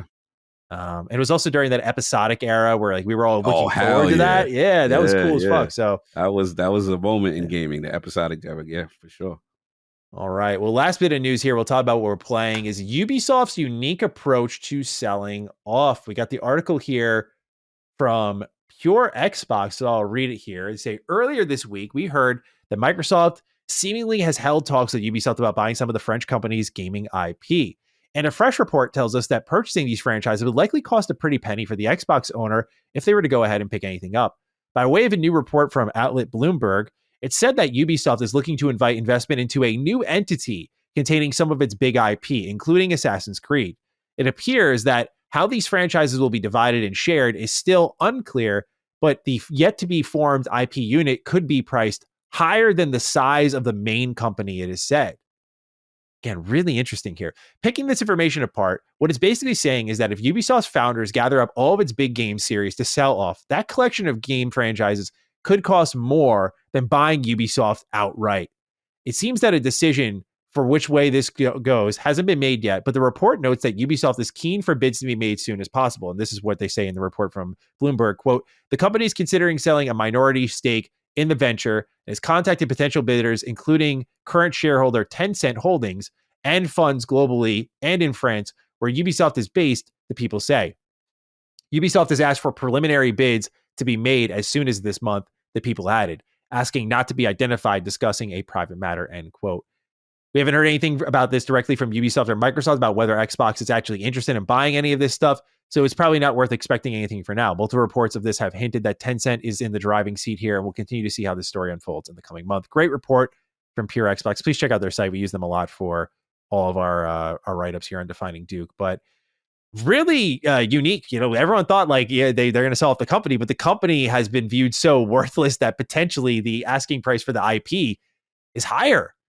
And I was very surprised to read that. I was like, certainly there's something here. But when you think of all that manpower that they'd be absorbing to and undoing and potential cultural issues they're undoing, like that's a worse get than Activision and all the shit you had to undo with that. And that company was also, I think, company is smaller than Ubisoft. So what do you make of how they're selling off here potentially, but also if Xbox should get involved at all? Like, should you put a minority stake in a company to get a hand on Assassin's Creed potentially? Because it looks like they're trying to have their cake and eat it too. Like, we're going to hold control of this IP. It's ours, but you get to call shots with it. Yeah. I don't get it. It's weird energy. I mean, to me, it's just like you're fighting the inevitable you don't really want to sell is the vibe I'm getting. And if you control the IPs, but let's say the sum of the IPs is more than just buying the company itself, it's not really attractive. To me, all this is you're just trying to stave off Tencent. You're Yeah, trying everything in your scared, power. for sure. They know the tendrils are there. They know, saying that it's coming. So for me, again, if I'm looking at it from an Xbox perspective, yes, Assassin's Creed, a major franchise, but bro, you on the decline, and we got to see what these recent numbers are going to do, right? We Mhm. don't know, right? And then, what else? I think their popular joint is like Just Dance. I think Just Dance is big for them or Mm. whatever. Um, Nostalgically, of course, I love Splinter Cell, but even I'm the most biased Splinter Cell person. Does Splinter Cell really sell like that, right? So even by their IPs individually, I feel like the sheen has been lost on a lot of them. So I don't see them attractive like that. So I don't know what they're gonna do, man. And we all know, Assassin's Creed Shadow is huge as far as the future of where this company is, and Yeah.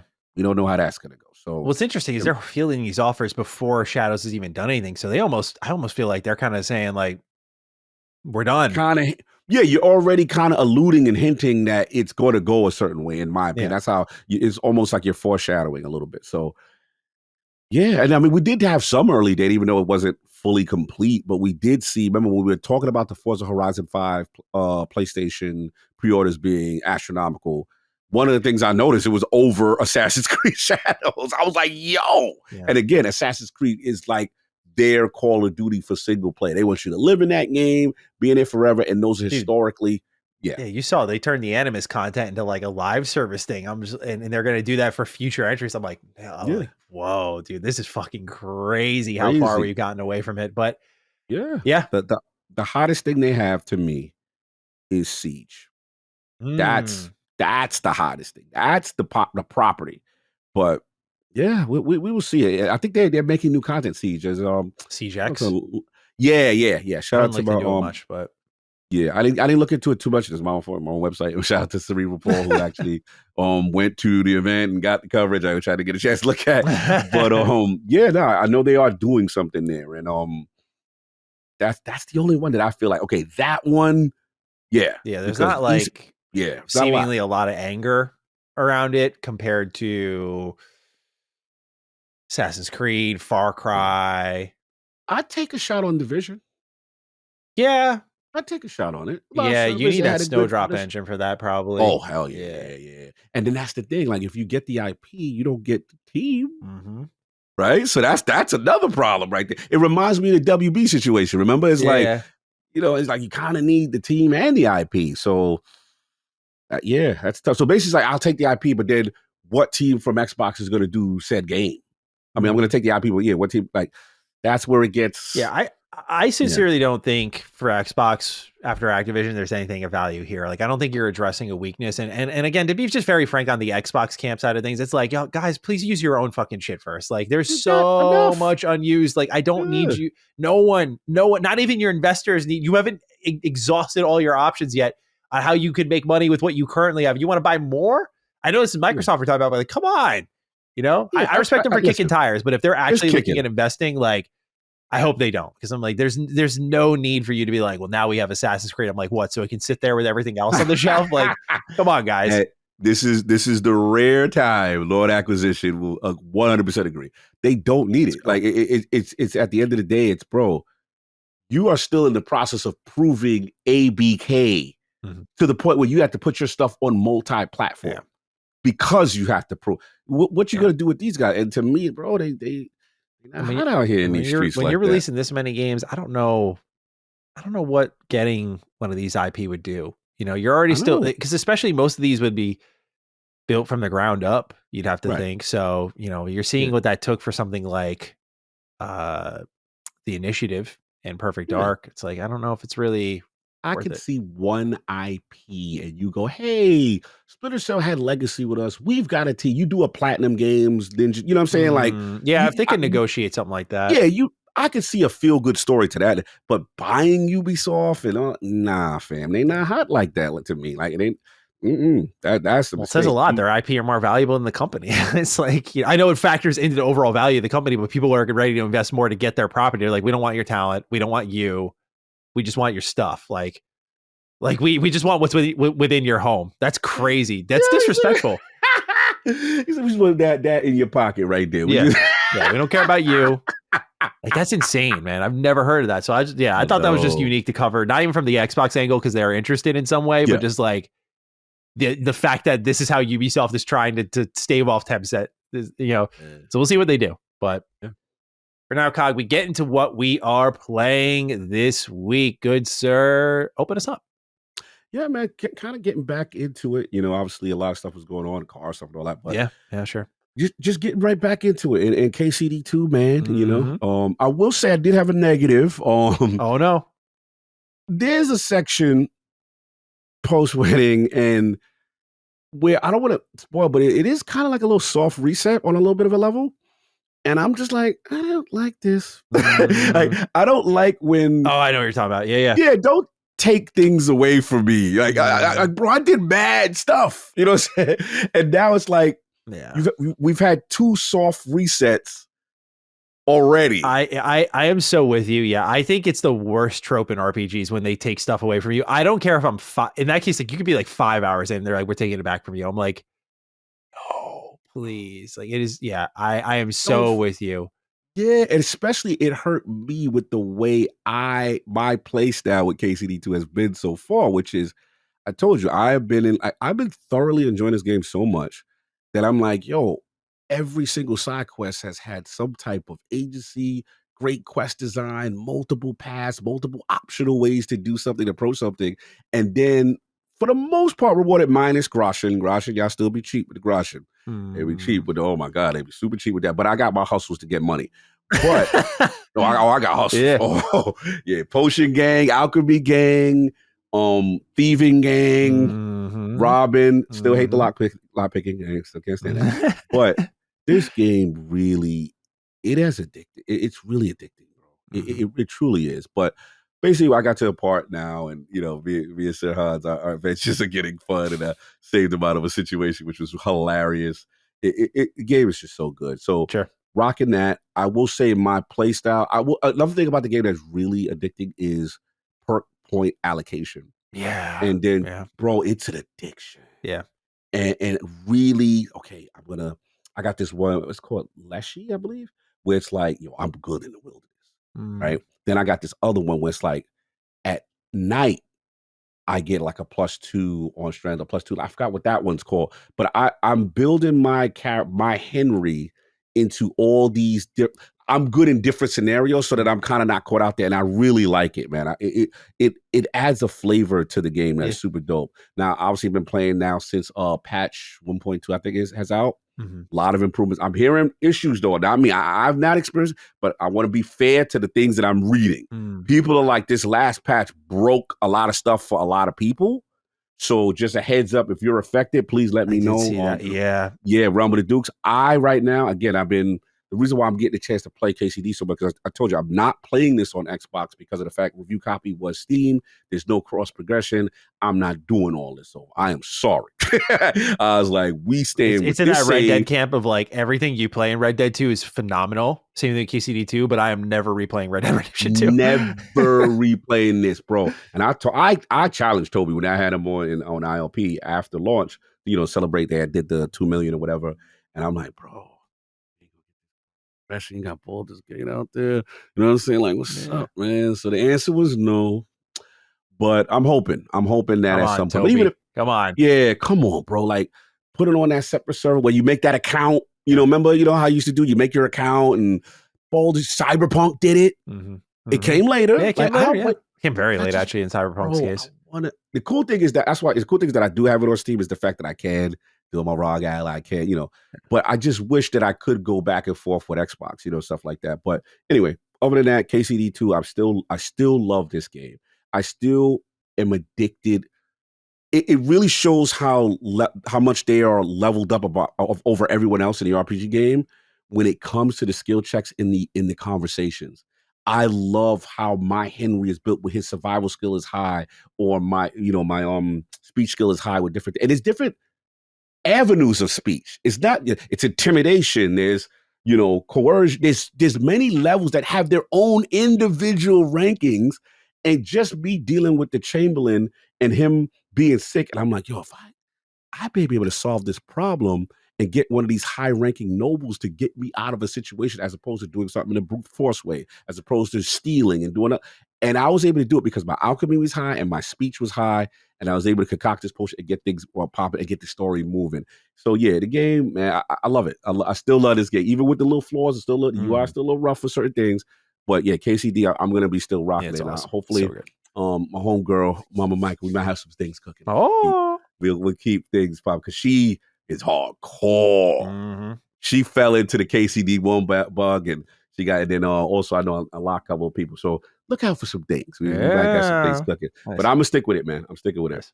And then this one is a surprise ad, only because we usually have it in another section, but it's no longer in the Game Pass section. MLB The Show 20. You paid for it. Oh no. I paid that cash. Xbox got paying cash for games. What the hell's going on?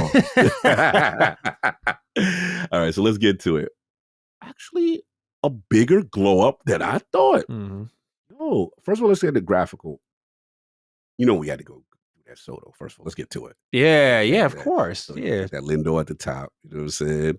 Soto in the 2-hole, and now you got Big Pete. Yes, sir. It down. Beautiful. And cleanup. Oh, man. They had Nemo full. I was like, oh no. No, that was originally our projected lineup. I was like, no one's putting Nemo in the 4 spot, bro. That's Nemo there. I was like, I love you, Nemo, but the young boy is the next. So I immediately swapped. So the thing I noticed off top, graphically, there is a glow up.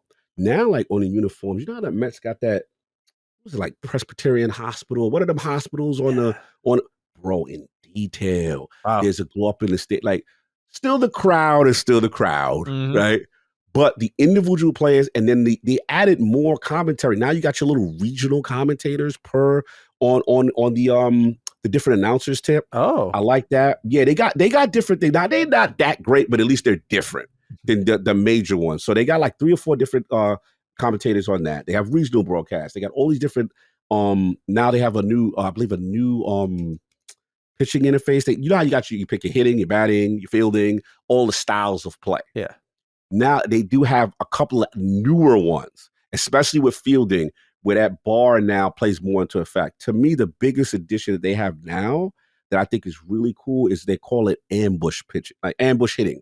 So I play PCI, which is where you have the reticle, right? And when you're hitting, and then you move it around to try to make contact with the pitch. That's so hard. I give you so much props for that. I am so bad with that. Bro, it's tough. I learned from Sav is such a good baseball player. Like he got me better in baseball games because he would play on the most hardest like he wants to simulate real baseball because he's a baseball player. Yeah. You know what I'm saying? So me when because he'd always destroy me. Sav he's not to be fooled. I don't think I've ever really beat him many times in a baseball game. And a few, yeah, bro. There's a skill to it. That's just like, it's the same thing with other sports games. There's just a skill to it where like you start off those games when you play against those types of players where you're like, I can hang with it, and then you just see them slowly but surely pulling away, and then you're just blown out by the end. Levels to it, yeah. Bro. Yep. So do him. I do like playing the way he plays because it does feel like real baseball. If you're a simulation hardcore guy. So anyway, PCI hitting the reticle. What ambush does is you can half the plate and say, okay, I'm going to cheat inside thinking the ball. And as a result, if you guess right on each pitch before the pitch is selected, if you do it, the PCI gets a little bit bigger. But if you guess wrong, it gets a little small and it gets more challenging. So that's the risk reward.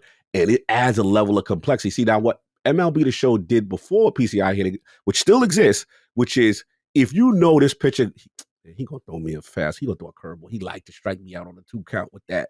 You can guess. So now the risk reward is even more. You know what I'm saying? Based on if you're paying attention to the flow of the game, you're paying attention to tendencies, that kind of thing. So I'm still doing that, and I'm still doing what I consider pulse pitching, which adds a level of flavor to just not throwing the ball down the middle and thinking that you're gonna hit all your spots. So. Yeah. Bro, MLB The Show so far, it's been cool. Now, granted, I haven't got a chance to do the new Road to the Show stuff, which is completely improved. They've added a lot of new features there, and I got to try to play with my Legends. I want to do the Legend stuff, And of course, I love the fact that Negro League stuff is there, which is awesome. Yeah. It's like a cool history lesson. Yeah. That's dope. But yeah, man, so far so good, man. It is your boy had to purchase. I was there early access. Mm-hmm. They got me with the VIP. Okay. I velvet rope that thing. I ain't gonna hold you. You know what I'm saying? But I had to do it, man. The Mets are good, and I'm feeling good about baseball. Yeah, right absolutely, now. bro. Baseball is such a, I don't know. There's something about it. Just watching the game feels good on the inside. You know, to playing a little baseball. Yeah, I don't blame you. So those about too. So what you been doing, man? I heard you making videos these days. What's going on? Yeah, I did some impressions on Assassin's Creed Shadows after 15 hours. I also played on the opposite end of the spectrum, Atelier Yumiya, and did some impressions on that as well. We'll talk about both of them. One good and addicting in a strange way. The other, like, not bad, just not what I'm. It's just not. I played this game before, and so we'll start with that. We'll start with Assassin's Creed Shadows. This is a game that obviously has been getting stampeded online. I originally wasn't going to cover it after my preview, but when I got the review code, I said in my video, I was like, I think that was kind of irresponsible of me to say, because it's like I'm the person who kind of represents a lot of people hoping that this game over delivers. Because then if I come out, I'm like, yo, this is great, then that's a really good sign for a lot of people. And so I was like, you know what? That was foolish of me to say. I'll take my L. I respect that. And let me just go give this game another try. Honestly, in the first 5 hours, I was like, oh, hang on. Like the structure of the game is really interesting because it starts off, you open with Yasuke for like 20 minutes. And that kind of just gets him in the story. But then it's just Naue for like 10 hours. And I'm like, this is her story. And I'm like, the way they built the personal stakes and stuff, I was like, the first 10 hours of Shadows, I'm like, interesting. 5 hours of Shadows. I'm like, interesting. Okay. Then as I got deeper, I started to see a lot of like the familiar beats. And by the 15th hour, I was like, okay, I've seen all the familiar beats. They keep happening. I am just going to do a business choice here. And by business choice, I mean, like, I am just going to prioritize my free time here and put it somewhere else. I've played every Assassin's Creed game, I think, off the top of my head. Yeah, to completion. Oh, you even did Valhalla? I did do Valhalla. Yeah. I like Valhalla a lot. Bless that game long as hell. Yeah. And I do wonder if that played a factor in just like, you spend so much time with that game. It's just like, yeah, but I mean, there are Ubisoft and Assassin's Creed fans way more diehard than I, but I played Origins. I played every RPG AC style game because I was a big supporter of them going in this RPG direction because I was like, the series needs a spin up. Origins was almost there for a lot of AC diehards, though. That was like the game. But Odyssey for me, I was like, I fucking love this game.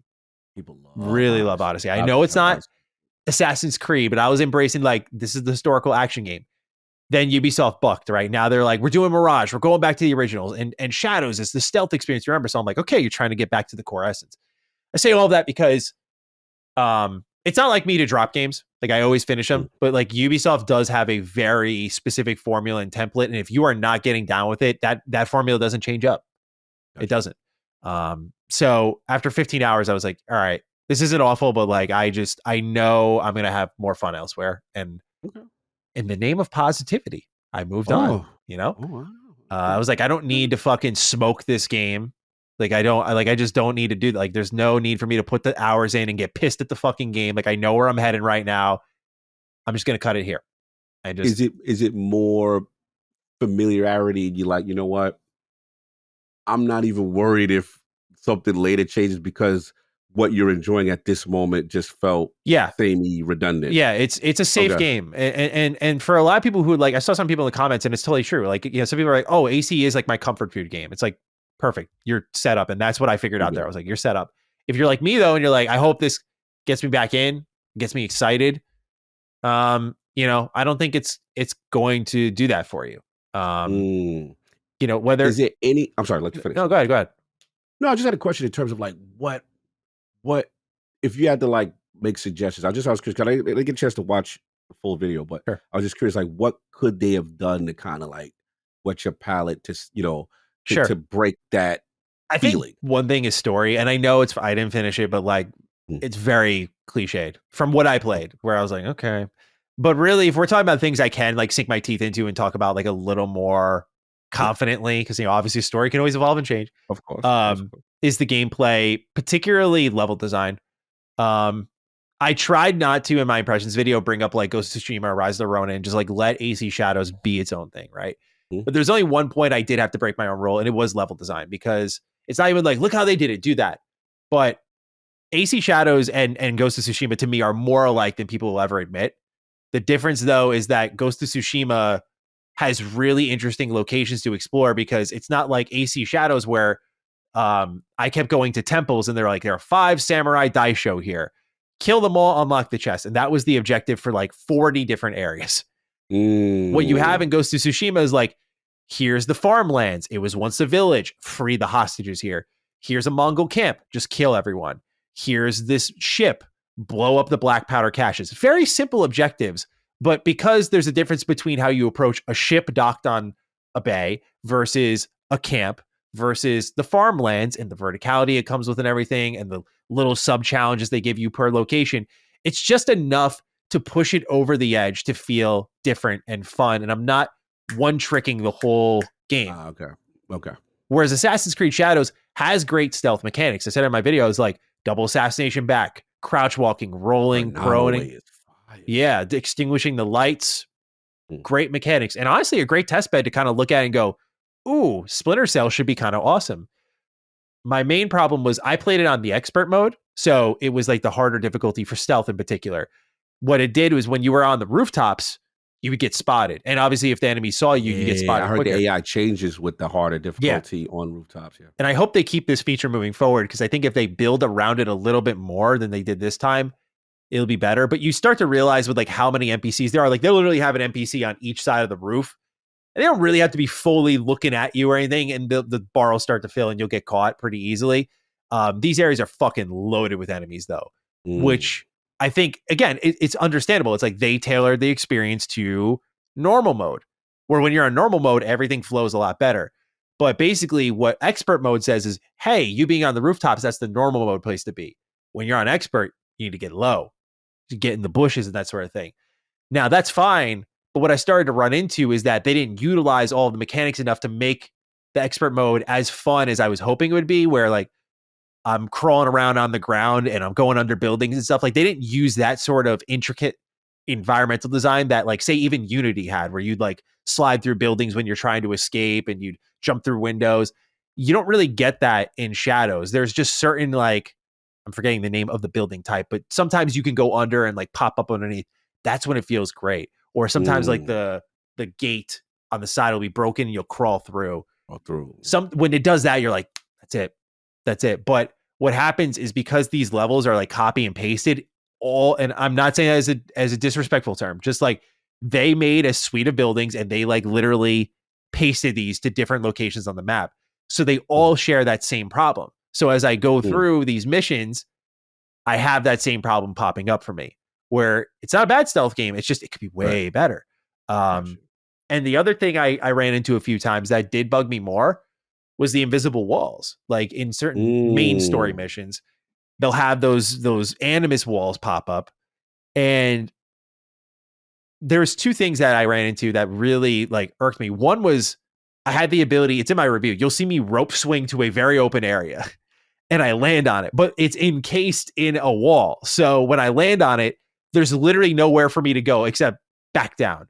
Now, I'm not going to nitpick it that hard, in that, you know, maybe someone just meant to put the wall up there and that was it. But there's no reason for me to go up there, because I can't get over or around the enemies. I have to go down through them all and up. There's no other way around. So it kills. You have great mechanics, but this is where like the execution of the exploration falls a little flat, because it's like, I'm not just being this harsh critic. It's like, dude, you're not letting me play a stealth game in stealth now. You're forcing me to go through these enemies or walk out in broad daylight, and that just breaks a lot of the experience. So the stealth, I think, could be a lot better. But if I were to say like, hey, Ubisoft, you're listening, and I tried to hone in on my video, but I was like, I just think it's level design, you know? Like it's such an important part of the stealth experience. You have all the right cool mechanics. Like I can press all the right buttons, do all the right things, auto cover system. I wish it was manual. Because sometimes I'm trying to like stick to something and because I'm not actually in cover, enemies will start to spot me over the boxes, and I'm like, come on, and press into it. And then the bar turns yellow, and I'm like, great, here they fucking come. Yeah. So I do hope they maybe change that. I think manual cover is not a bad thing. But yeah, it would come down to level design for me. The other thing was the dual missions. Yes. I think have a lot of potential. I like how they tried to evolve it from Syndicate, where you just kind of had two protagonists and that was really it. Whereas this game's like, okay, they're working together and there's different parts in the mission where they'll be like, play as Naoi, play as Yasuke.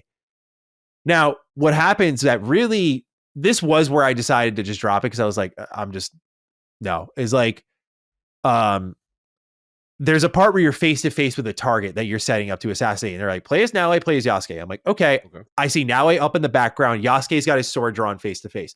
I'm like, I'm going to play as Naoi and go around the back and try to figure out this kill. Thinking that based on the way the cutscene presents itself, Yasuke is going to be fighting on the ground.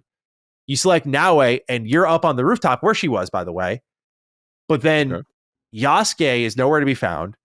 All of the NPCs immediately, like you see them reset. And again, this is in my video. And they're all just like walking around like nothing happened. And this is where that attention to detail, people can call me like I'm heavily scrutinizing it, but that's where that attention to detail matters. I'm like, dude, what? And now this dude just walks away, my target, and you'll see him standing in front of a stair set, just like looking around, just like waiting for me to kill him. I'm like, bro. Oh, no. Yeah, okay, I was like, come on. Like, this isn't, you, like, I know you guys can do better than that.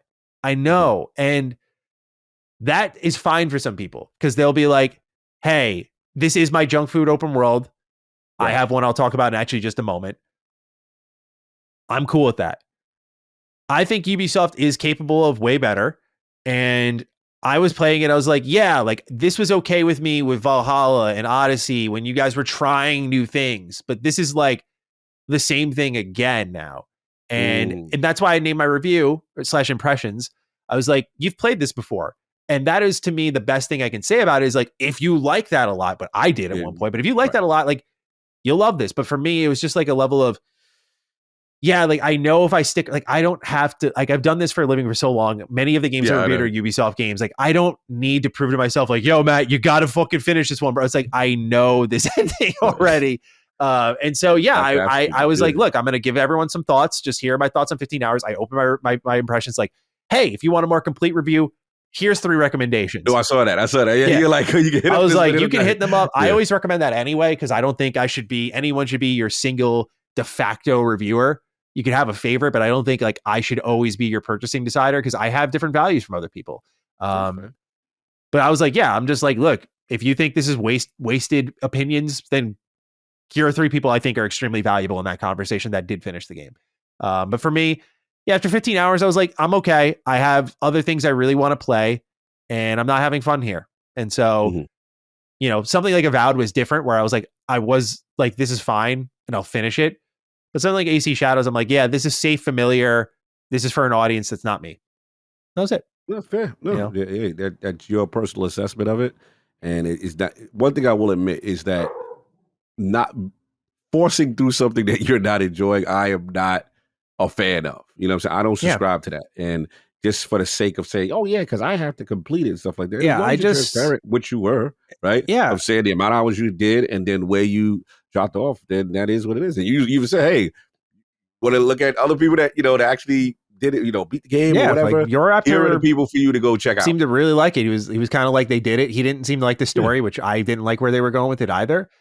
But, you know, I was like, yeah, go check other people out. You know, like people need to understand after going through Veilguard, that was a situation where I would have dropped that game any other situation. Right. But because it's a series I care deeply about, I pushed through and I put 70 hours into something I didn't like. That does change you a little bit where you're like, especially the event that happened afterwards. I was like, do I need to force myself through some of this shit sometimes?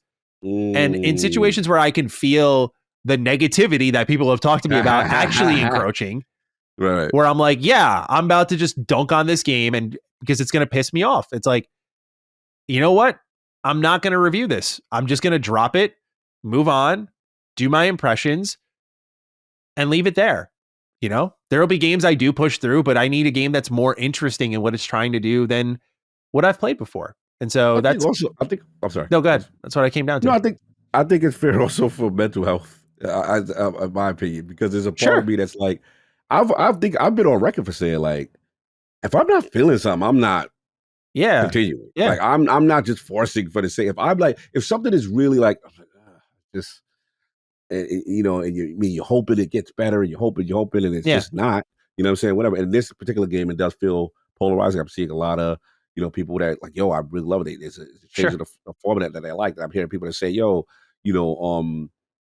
as an Assassin's Creed head, I'm cool with this direction. But then there are other people that are like, it's kind of the same, or Yeah. I'm not really feeling this particular approach to it. So I've just been sitting back, kind of watching all the different impressions and seeing like that. I think it's sitting at 81 or something like that Yeah, right now. actually, I was talking to Yeah. another reviewer, and that was like our prediction was like I was predicting like 80 to 83. I was like, it's a safe Yeah. game. Like that's the thing is Yeah. it's a safe game, and I get why, especially in their current situation, why it would be a safe game. There's a level of like the only other thing I'll throw out there is like Ubisoft kind of did have their lunch eaten. I do think there is. You just can't ignore the fact that if Ghost of Tsushima didn't happen, that this maybe does get received a little differently. But I can't pretend that the game I platinumed and adore doesn't exist. I think Ghost of Tsushima is one of the best PS4 games, easily. I'm not going to sit here and act like I did not love my time with it or that time did not exist. And I don't think Shadows has to match up to it, but just more so like, yeah, there is that excitement of like, finally, we're getting the open world game set in like older Japan, like we always wanted. And I get it. So I do think there is a level of like, and what's interesting is later this year is Yote. It's like, yeah, that's gonna be very interesting. I want to see how that goes too. Yeah. So, I'm very curious to see how they try to one up themselves at Sucker Punch. Yeah. Yeah. Because, they that was like at a time where it was like, oh, I remember before Ghost of Tsushima came out, I was a little worried about it because I'm like, this looks like a Ubisoft game. And like, this is the developers of Infamous and Sly Cooper. I was like, I'm not getting the vibe of like extreme creativity here. But then you see the guiding wind and you see like do haikus and cutting down bamboo sticks and stuff. I'm just like, oh, this is like, they turned open world activities into downtime. And it was just a really interesting approach to it that we never really saw up until that point. And so like, I remember making I named the video on Tsushima. I was like, I was wrong. I was like, this is really fucking awesome. I love that game. So yeah, for me, what took it to the next level was when they incorporated the duels, had that one-on-one, that moment, bro, and the stare, the camera cut, the sword popping out a little bit, sword pop out, and bro, those were like mini boss. But I would look for goosebumps with that. Yeah. So I get it. It's unfortunate, but it is fair to say like, in a world where Ghost of Tsushima exists, right? It's just like, unfortunately, there will be comparisons. I think I even had this conversation with Ibantis, in reference to this recently, just, trying to get a feel of where people are, now that the game is, out and the embargo is up and stuff like that. And he mentioned, he mentioned the Ghost is out there. Yeah. So, I get it. I'll get to it eventually. I mean, I'm just in a different review cycle right now, and I just couldn't do it. And I was just like, I'm not going to make this commitment to something that deserves 100% attention. So I said, Addict, you go ahead. I got other things on the plate right now, but I will get to it though. Yeah. Yeah. So that was one I was playing.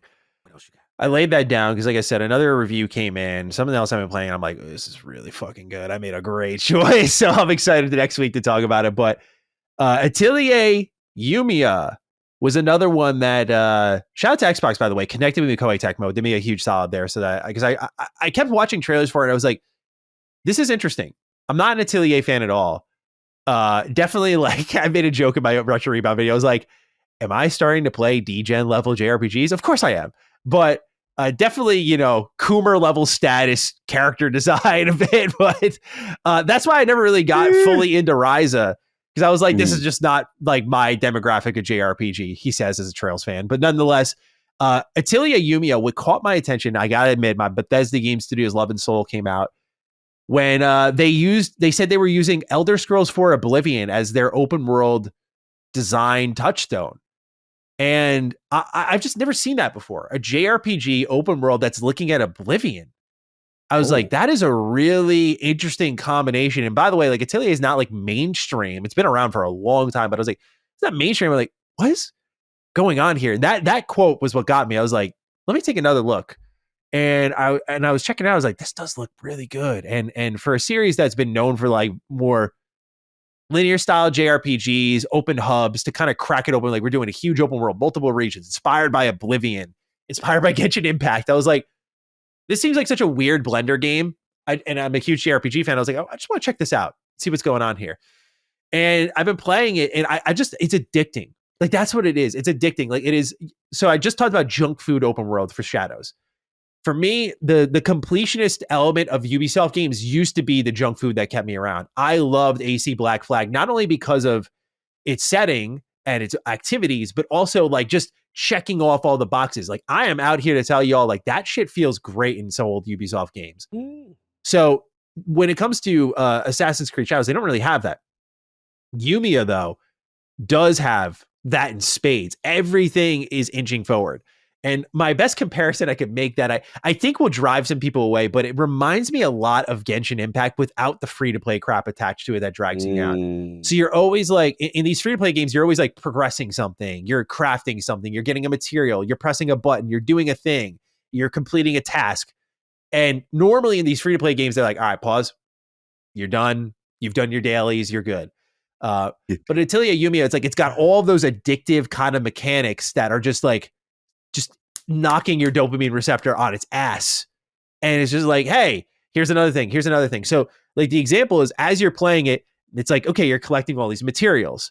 You go to a synthesis station. It's an insanely deep crafting system. You're grabbing materials from everything, not like Kingdom Come Deliverance alchemy level, but like you're pulling materials from like, yeah, not like that level, but like, I am addicted to that alchemy in Kingdom Come. But this is like a situation where you like have a system where there's mana around your item, and as you put different ingredients in, you're hitting these different mana levels, and your item's effect level goes up. So it's like a mini game of like putting all these ingredients together, and you can make like a low quality item, or you can make like a high quality item. And if it's confusing, like I put it on auto for a few times to try and figure it out. I was like, okay, I see what they're doing here. But yeah, it just is a system that like, okay, you're inching that forward. And that's like, you don't go to stores to buy your gear. You make your gear. You make your equipment. You make your items that you use in battle. And so it's like, this is where you go to engage in that. So you're moving that forward. Like, you don't stop at town stores. You stop here at the atelier to build new stuff. Then these ingredients go into like a base building mode. And I'm like, okay, I'm not like, guilty as charged. You look at the background of my fucking shit right now. It's like, yeah, look, I'm not like a great interior designer by any means. Yo, you funny. The way you said so I know this. So, settlement modes, like you can even see my old Fallout 4 content. I got my limits and I know it. So like, I don't get all super excited when I see it, because I'm like, I know like there are people who are way more talented than me who can do this shit better.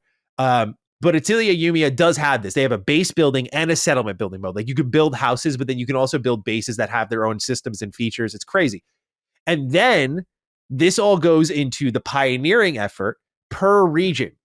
And it has like different tiers of upgrades within it. So as you're completing tasks, like, did you build a table? Did you place it here? Did you kill this enemy? Did you do this? Did you do that? You're gradually building your pioneering efforts in the region, because you're part of a research team that's trying to figure out like what happened in the past. And so, yeah, like I said, I hope I've depicted well. You're always moving something forward. And I'm just like, I was talking to Micah about it last night, because she was like, what is this shit, dude? Like, it was so funny seeing her react to it.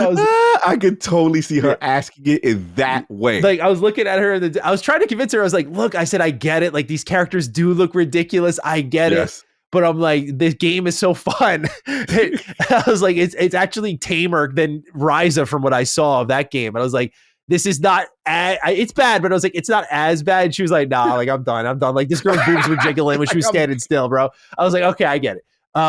But I was talking to her, I was just like, I just love that everything's always inching forward. Like and there's like 4 regions in the open world. And again, it's very junk foody. Like, I'm not here to oversell anyone. I like, go out there, like, you got to get it right now. But it is like a game that if you are like in a group call with friends and you like JRPGs and you want to like just keep playing something while you're all yapping about whatever, like we were kind of talking about Powerwash Simulator. This game falls in that category for me of just like, I was just like sitting in Discord with my boys just talking, and I was just grinding this thing out. I was like, my first session with the game was 6 hours long. I was like, holy fuck. I was like, yeah, like this game got its hooks in me quick. The story's okay. Nothing really crazy, honestly. Like, it's just about like Yumiya, who's an alchemist, and these alchemy's been outlawed. So basically she's treated like shit throughout most of the game, and she's trying to like redeem herself. And it's very just like how Assassin's Creed Shadows, I said, was very tropey. Yumiya is also very tropey in its JRPG way. But because the gameplay elements around Yumiya are so addicting and fun, and the music's so good, it's just kind of nice to be in that world. And so Yeah, I'm just like grinding it out, like having fun. Like it's a great PS Portal game because they sent me a code for PS5. So it's a great PS Portal game where I'm just kind of like, I play for a couple hours on it and then put it down. Like it's been great in that way. It also seems fairly sized. Like I finished the first region in about like 12 hours. And I was like, okay, cool. This doesn't seem like, I mean, it's a big game, but it reminded me a little bit of Sandland. There are sometimes these random JRPGs that do pop up in the genre that just do a couple of things a little bit different, and they thrive because of it. Like Sandland to me is very underrated. It's just like it's post-apocalyptic setting, it's vehicle focused combat. It's not a great game, but like it's a great 7 out of 10 style game. And Atelier Yumiya, I think, can fall in that category for a lot of people. But I'm not like a fan of the franchise, but as like a new player of this series, I was like, oh, this is cool. This is a really good time. So I've been having fun with it. Yeah, it's been good. And it's a completely new IP? Atelier has been an IP for like 20 plus years, maybe even longer. It's been around. Tons of, so many entries, and I've never had interest. I'm like, nah, it's like not for me, bro. But this one, again, they brought up Oblivion. I was like, what'd you just say? Ooh. And I looked into it and I went, because at first I wasn't seeing it, but you know how in like Bethesda games, you can like jump up the side of shit and just like get into buildings when you weren't supposed to get in that way? You can do that in this game. And that's what like woke it up in me. I was like, oh, I like getting around this world, because you'll just jump up walls. You can like triple jump up a wall. And I was just getting into buildings to the rooftops. And I was like, wow, they accounted for this? Like, this is cool. Nice. So yeah, like just good junk food gaming. Really fun. Like I said, just the type of game where just that completionist part of me, it could come awake sometimes. And I've just been having a lot of fun doing things in this world. Combat's also a good time. Very easy though. Very easy. Almost destructively easy. Oh, really? Yeah. Micah was saying the same thing. She's like, yeah, she's like, does it get more difficult? I'm like, no. Like you get over a level, then you just kind of run through everything. Like it's just like if you like exploring and picking things up and crafting and building and just completing things, then like if you're looking for that kind of itch to scratch, then that's got to be our hashtag at the end of the episode. We've been scratching itches this whole episode. Scratching the itch. Yeah, that's a fact. But if you're into that kind of thing, scratching itches, then Atelier Yumiya might be up your alley. Check it out. This looks like a U game. And then I'm looking at the art style. I'm like, he probably got this Victor dude in his party. Yes. I don't like Victor. I already know. Yeah. I was like, you don't like it? No. Like, I mean, none of the characters really excite me. Yumiya looks really cool. I like her character design, but no one else has really, like as a narrative guy, it is a little surprising to me. I'm just like, I'm a JRPG head for sure. Yeah, I'm surprised. I'm not going to deny that, but part of it is because I talked about how Japanese games seem like very thematically driven, and this game's just not really there at all in the story department. But I mean, it's a testament to the gameplay elements and just how progression works. Because like it's not like a bad narrative.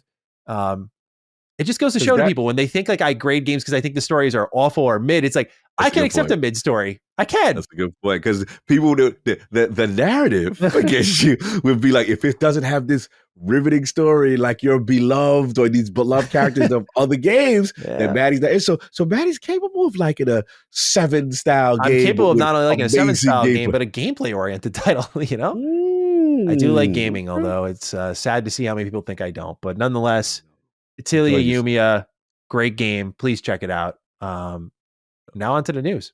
Number 1 on the news, Cog.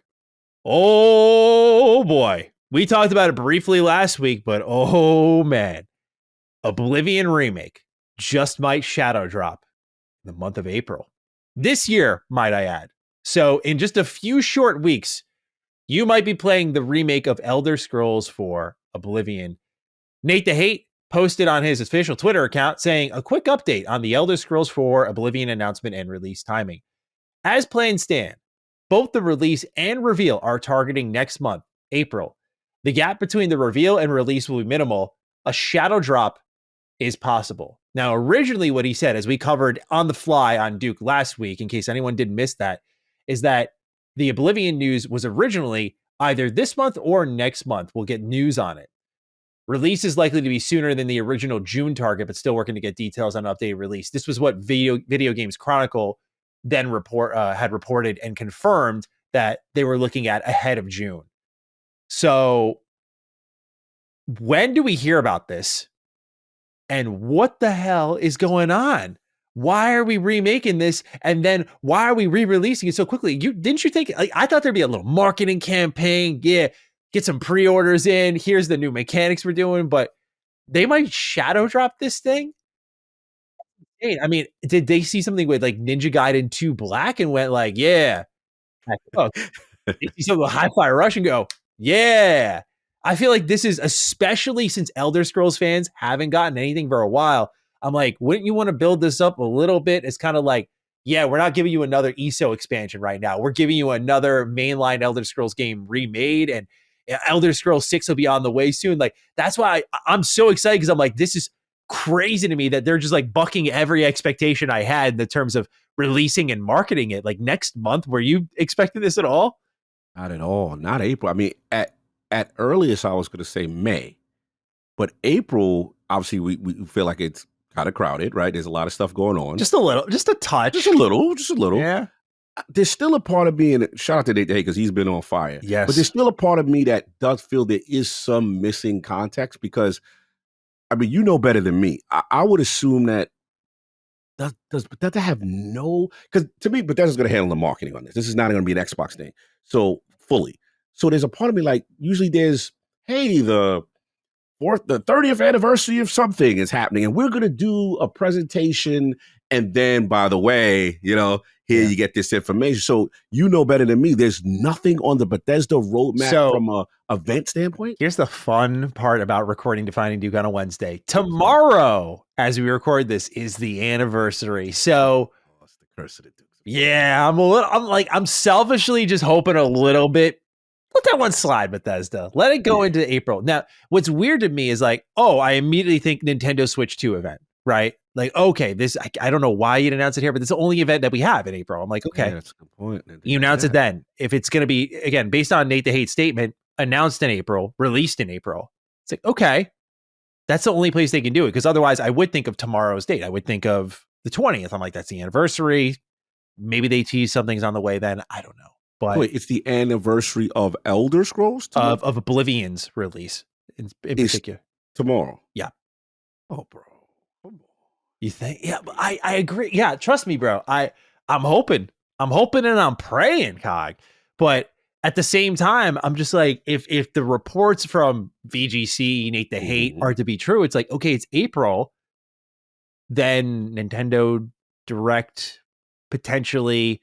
But then if it's shadow dropping, what does Nintendo gain out of having that there if their Switch 2 isn't ready at that point? Maybe we're overanalyzing the standpoint of the fact that, this is going to be on, I don't use the word the big boys, but what I'm saying? Like, this is really Xbox and PlayStation kind of level of reveal. And hey, you may get it. You may announce that you're going to have it at some point and it will come to your platform, but this is really for these guys who their consoles are out and immediately will be in stores. So, bro, it's got to be one thing about Bethesda. When it comes to marketing cycle, they run laps around Xbox, in my opinion. Oh, 100%. So good.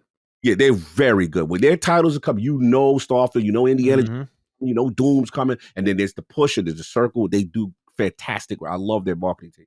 So for me, tomorrow, most likely, you get the secret thing as we appreciate Elder Scrolls and Oblivion and all that stuff. Oh, by the way, and then from this month only, which is March, right? We're recording as of March 19th. Yeah.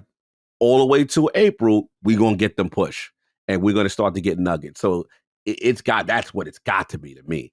And it makes sense. So I think we're what I'm basically trying to get, I think we're overvaluing the Nintendo event a little too much. Guilty as charged. That's fair. I'm doing the same. I'm thinking everything's at the Nintendo event. I'm like, it's the only April event we have. I'm like, what's going on then? Bethesda has proven to me on their own, they don't need anybody else to do. They got it. You know what I'm saying? Kind of thing. They'll do their own thing. This could be a big swing by God Powered. When you think about it, bro, this guy has been saying for a while. I was watching an old interview, and it was what he did with Ryan McCaffrey, the OG Duke. And he was saying something along the lines of like, he would continue to shorten that window between announcement and release. He said, like, I'd like to keep it to a week. And like, if he could do that. which I think is crazy, by the way. Which is super idealistic. Yeah. Yeah. And so okay, I got to get my corporate Maddie suit on here.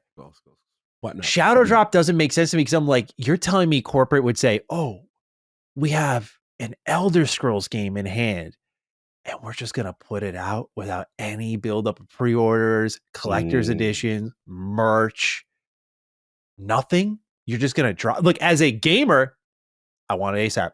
I will not argue with it. But if I'm thinking from the business angle, I'm like, you guys are just going to drop this. And especially we're talking Bethesda, who saw the effects of the Hi-Fi Rush Shadow Drop. Now, I don't think Bethesda Game Studios is going anywhere anytime soon. No. But I see that, I'm like, you think, dude, like, do you really think, like, I know we're overvaluing the Nintendo event, but do you think when we hear about it, we're getting it that day?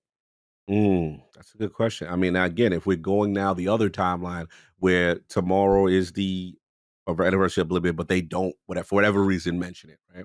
And then April comes around, and the only major event we do have is the Nintendo event, right? I mean, it is going to still be weird from the Nintendo standpoint because let's say all they've done so far is show the Nintendo Switch, and now they've got to show games, but we still don't even have a release date for the console. No. Right? So you can't shadow drop the console. You can't shadow drop. Yeah, exactly. So it still doesn't add up all the way on the Nintendo side for some level because it's like you still have to get a release date. And we're assuming like the release date for Nintendo could be summer or fall. Do we assume that, when they do this event, right then they're going to be like, consoles out? Like, I don't know. Like, there's still a lot of question marks with this Nintendo event. So that's why part of me, I don't know why I'm taking them out of your equation all of a sudden. Now. I don't know. My gut has changed on the Nintendo event. There's something weird about all of this, right? Like, yes. I think it's coming soon. That much is seemed to be reconfirmed a million times. Yes. But if it's involving Nintendo, I don't see them saying, hey, y'all, on their own stage, by the way, Oblivion Remake is coming to Nintendo Switch. You can play it now, or you can play it on our system in 2 months. Like, call me crazy, but that doesn't really sound like a sales pitch to me. I feel like if they all release at the same time, then that's a big announcement for Nintendo to have on their stage. But if you're like, you could play it now on literally every other platform, but you have to wait 2 months to play it on Switch, who's going to play it on Switch then? I might be underestimating Switch too. Maybe you wait for that, but I'm not waiting for that.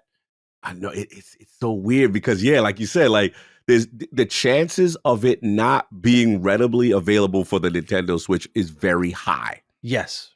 And based on Nate's reporting, we know that the gap is supposedly minimal and that it's going to be Shadow Drop. So which Shadow Drop is going to be PlayStation and Xbox, right?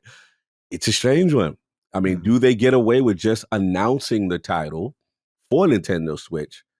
But then when you go to Bethesda feeds, hey, out right now for, everybody else, it's a very strange situation. Yeah, the other thing is if it's shadow dropping, no store listings have leaked. Screenshots, gameplay, nothing has leaked. Just that the game exists. That's the other strange part. Starfield had so many leaks. True.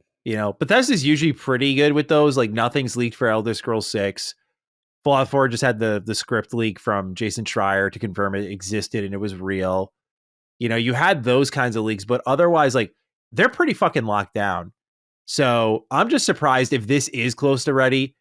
No one has slipped. That's rare. Outside of release timing and planning, which, by the way, can you imagine if it didn't leak and we actually do get it and it does shadow drop? Like, that is the one thing that kind of sucks about the leak culture is like, can you imagine not knowing?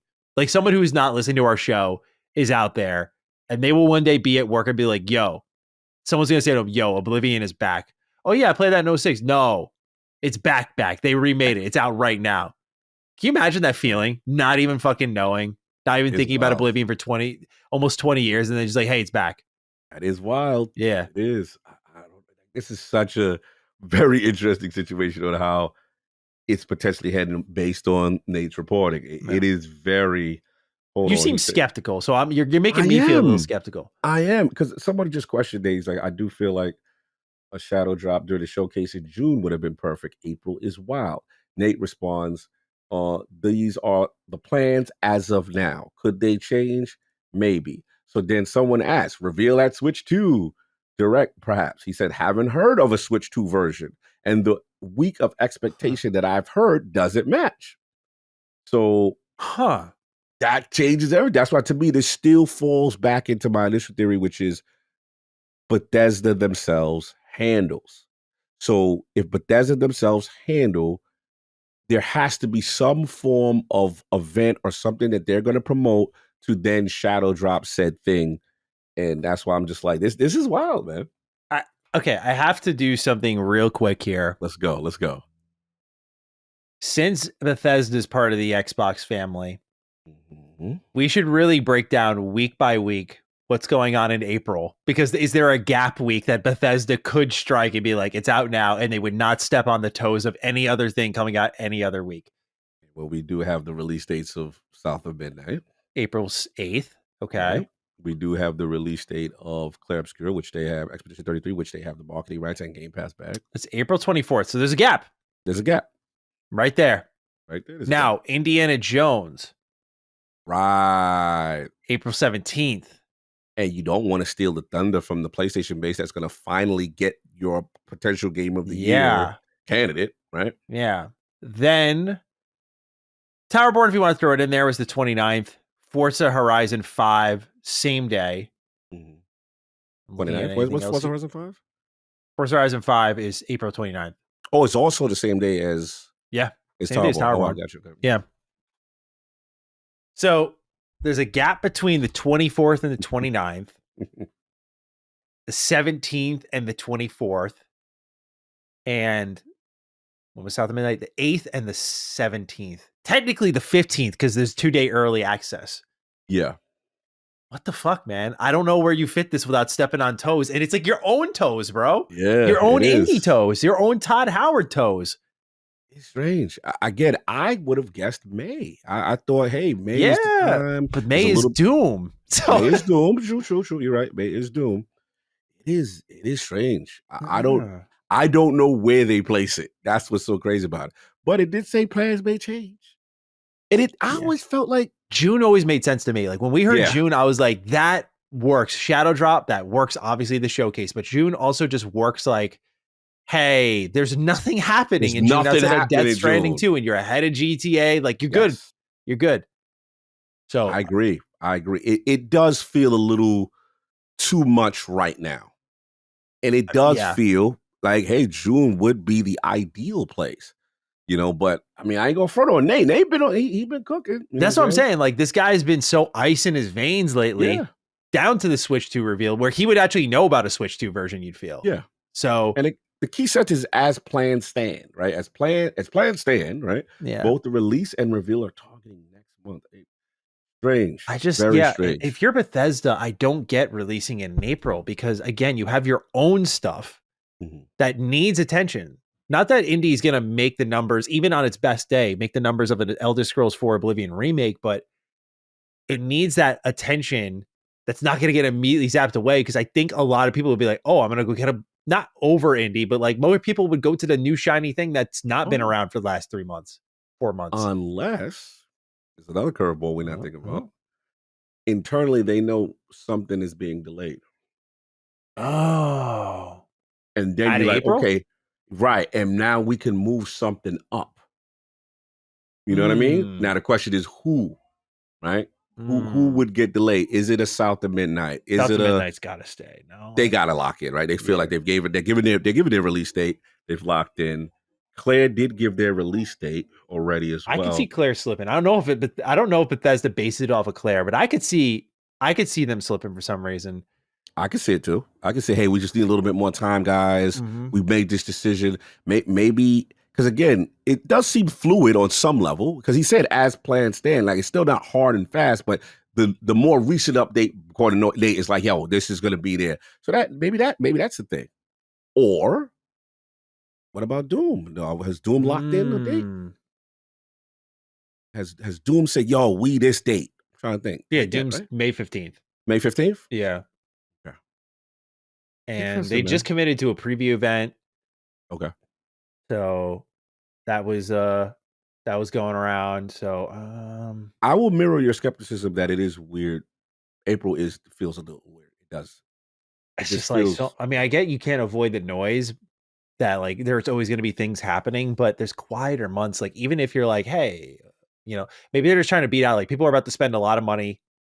Let's get in the mix and make sure they're at least spending something on our stuff. If we have Indy and Mm, Oblivion there, I don't know. is weird because you do want Oblivion to shine. This is Oblivion. This is not. Unless What you think? Heavy. I'll throw out here one more idea, unless Mm, it's kind of like a just visual style remake and nothing more. And they're kind of like, if we create excitement around release timing, it'll kind of bury the criticism of the actual product. We should have given the buggy out as part of Starfield Shattered Space and not for free. Maybe had a little say in this on how So to manipulate lack the of market. confidence in the product. I wouldn't say lack of confidence, like it's bad. Just like I think when people think Oblivion Remake, they're thinking like top to bottom overhaul, and I'm expecting like a shinier Oblivion, which is even then still hard to imagine. But is it that? Are they afraid of Sky Oblivion? Andy Robinson from VGC rubber stamped the claim in a tweet of his own. Hold on. Wow, he gave it. This is let me send you this. Hold on one second. Did I miss something? Yeah, he looked like he co-signed the name. Yeah, he just Hang co-signed. on. Even IGN mentioned the what you call it. Oh no, not the check mark. The check mark. So like he clearly he knows something. Hey, April, it is. It seems. So this is a second source. Definitely a second source. Very interesting. Bethesda, what are you cooking? The only other reason I think you go ahead of June is because they re-reveal Elder Scrolls 6. Like, I am still strong on my theory there. I was like, I think this is the year if you're going to reintroduce it like you did with Starfield, where it's like, here's the latest look at like this. Remember, Starfield had the cinematic trailer with the release window that Todd Howard said it was like in ink, and then it got delayed by a significant amount of time. Yeah. That trailer is what I'm thinking of, where it's like, here's the vibe of Starfield. Here's like details you can pick apart for the next year. And I obsessively fucking went into that trailer like 14 times. Oh. And I know with Elder Scrolls 6, it'll be worse. That's my theory. Is I'm like, do you get this out to kind of like Elder Scrolls fans? It's your time. Enjoy a little Oblivion Remake, then finally get. Like, if anyone ever has looked at the Elder Scrolls 6 teaser, unless you are a diehard fan, there's very little to pick out of it. And most of our assumptions based on a trailer are from literally the lore of Skyrim, just being like, oh, Hammerfell's heavily suggested. Oh, there's water to the side over there. Probably going to be boats. Like, that's like the level we're at with this kind of teaser trailer. I could see a world where they're like, here is the actual setting. Like, Skyrim had like, here are the Dragonborn, here are the dragons. And you kind of got a feel for all of that they were going for there. I wonder if that's what they're setting up for. Bro, don't get me excited, man. That would be... That would be sick. I mean, all right, but here's the thing, though. When do you realistically think Elder Scrolls 6 would drop, though? You think it's sooner? I think... Yes. I think... they've been working on it for a while, man. They were in full development of it as Starfield was shipping, which is 2023. I could see a world where they're shooting for 2027.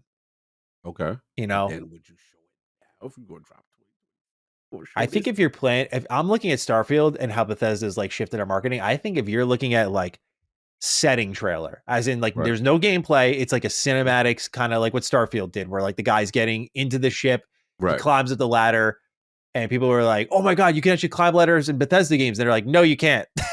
It's still contextual action. So no, you can't. But like, and then he gets in there, he presses all his buttons, he looks up, release date, right?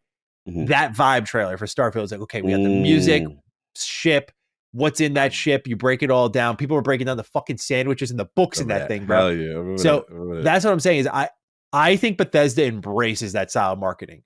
And when the main thing is Todd continues to talk about, he's like, yeah, we did reveal that really soon, huh? Like, yeah, I can't believe it's been long. Like, I think it's personal at this point. Like, we need a new trailer to reset the date.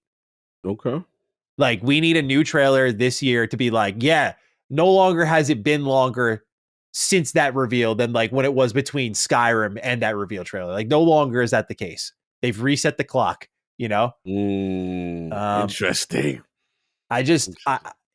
It all feels, I'm not going to act like I got any facts backing this up, but like, I do see a world where Bethesda pulls the trigger on that. There's a lot of reasons why it makes sense. And No.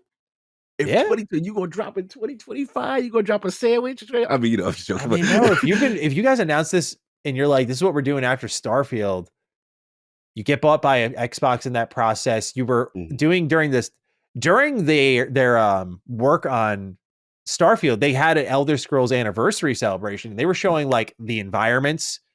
They were showing them people like NPCs getting scanned into the world. Right. Like they were just working on the tech for the game where I think that game was like full speed ahead for a while, not in the terms of full production, but like getting the tech ready where it's like, Right. I think this game gets sprinted a little bit quicker. Not a lot, but like a little bit quicker than people are thinking. Like, oh, people are like 2029. I'm like, no, I don't think so. Right. 28 even, I think, is pushing it. I do think 27. Like, I would not. 27. Yeah. That's a possibility. I'm just curious how they would, the mindset to justify restarting the hype cycle now. I can understand Starfield because when we got it, they put the in ink and then we had it, was it 11/11, whatever the date was at the time. It was still 1 year of a window. Yeah. Oh, I'm not saying they date it in this trailer. I should. Oh, okay. Yeah, I don't think there's a date. I think it's just like kind of how Fable got one. You know, like got it. Okay, here's a vibe check for Fable. Here's a vibe check. We're gonna give you a teaser. It's been so long. Energy. I don't think this trailer gets meticulously picked apart as like on a level of like, oh, there's no date yet. No, I mean like, as far as no like, date. Yeah, like, yeah, come on. Like, I think it's gonna be like kind of like KOTOR Remake for me. Like, right. Yes, it lives. You know? Yes, it's come on. Yeah. So I see what you say. I don't know. That's where my crazy brain's at. Could be. It could be. It definitely could be. This is fun. I'm still legit bewildered by this Elder Scrolls Oblivion remake rumor. I am like, wow. April? Okay. Yeah. And you get the cosign from Andy Robinson. Yeah. He does great work at VGC. Like, I'm like, I don't know, man. If it's true, there's the thing is this. If we were to conclude the conversation anyway, yes, everything happens for a reason. I don't think you just do this. I just like I was saying that in my video. I was like, I don't think you just go, why have we shadow dropped it? There's got to be a conversation that happened before, like whether it be the quality concerns we were talking about, like, hey, this is like, yeah, we only have a few changes here, or it's like a level of, well, we have something coming soon, and we might be able to like rev the engine if we just drop it now, versus like, because I think the logical thing is announce it in April, release it in June. Right. But if you're planning something else for Elder Scrolls in June, then you need to beat out that. I see what you're saying. I see your mindset. Yeah. You're saying like they got something in the tuck for sure, and potentially, hey, that you save for June, and the only thing that would be in the tuck that would be bigger than that would be an Elder Scrolls. I'm going off the top of my head. Correct me if I'm not thinking right. We don't know anything really about Bethesda beyond Doom, especially in this year. Correct. So June seems like a good time to turn the page for them. Be like, here's what's next for something from their teams. Because you have Blade. That's still a ways off. That's still a way out. I'm trying to think of that. We just got Machine Games, Indiana Jones. Games is already did. Yep. Starfield obviously gets another expansion. Who we forgetting? They don't have Tango anymore, unfortunately, so that's not part of their plans. Forgetting somebody. Are we forgetting somebody? I don't think I think those are the obviously Doom's about to come out, so like right. We got id, we got Arcane, we got Fallout 76, I guess. Yeah, of course. Who else we forget from there? ZeniMax Online Studios, yeah. That's the only one. Yeah, that's the only one. It's probably not a. Yeah, these are the only ones. So that's the other reason I think you have this line kind of drawn where it's like time to make another move to set the tone for what's next. Because then id resets, Indy's already resetting. You know, you have the Indy DLC and maybe a sequel. But that's going to be years from now. Like, there's a gap. There's a gap. You know, I think the closest thing is probably Blade. Right. But when it comes to Bethesda Game Studios, I think that's why they're getting that remake bag, because then you get Oblivion and then Fallout 3. Hopefully New Vegas after that. Hopefully that Dishonored that we saw on that Dishonored list. 3? Yeah, yeah, for the FTC thing. Do you think that's gonna, bro? I mean, look. Just saying. You think? Do you think that's? I'm Do not. you think Yeah, Deathloop 2? I'm not moving off of that list. I still think that. I just think that list got, Shuffled. set. Yeah, just got set a little bit, shuffled a little bit. But I think that list was real, and I think that there's those things that don't necessarily mean that those are canceled. Just maybe got like a little Ghostwire setback. Tokyo 2 was on that list too. You know that, right? True, that was during the studio. Well, studio was shuttered, Yeah. so to speak. So you. that's fair. But I mean, people that that can make Dishonored is there. That's low left, but I'm not giving up on that part yet. I have, but I hope you're right. Yeah, let's see. I would kill for a new Dishonored. I'm tired of raving about Dishonored 2 and trying to convince y'all like Dishonored 3 will pull you in, But Deathloop 2? That needs to happen. Come I on, think so too. I would like a Deathloop 2. Yeah. I always say, after my Redfall review, there was that perhaps I have been too harsh to you. It's coming. My defining flannel moment was a couple of years too early. Nah, but you had to school us on what they really do. Yeah. And it's like, look, I get y'all wild by this. That's cool.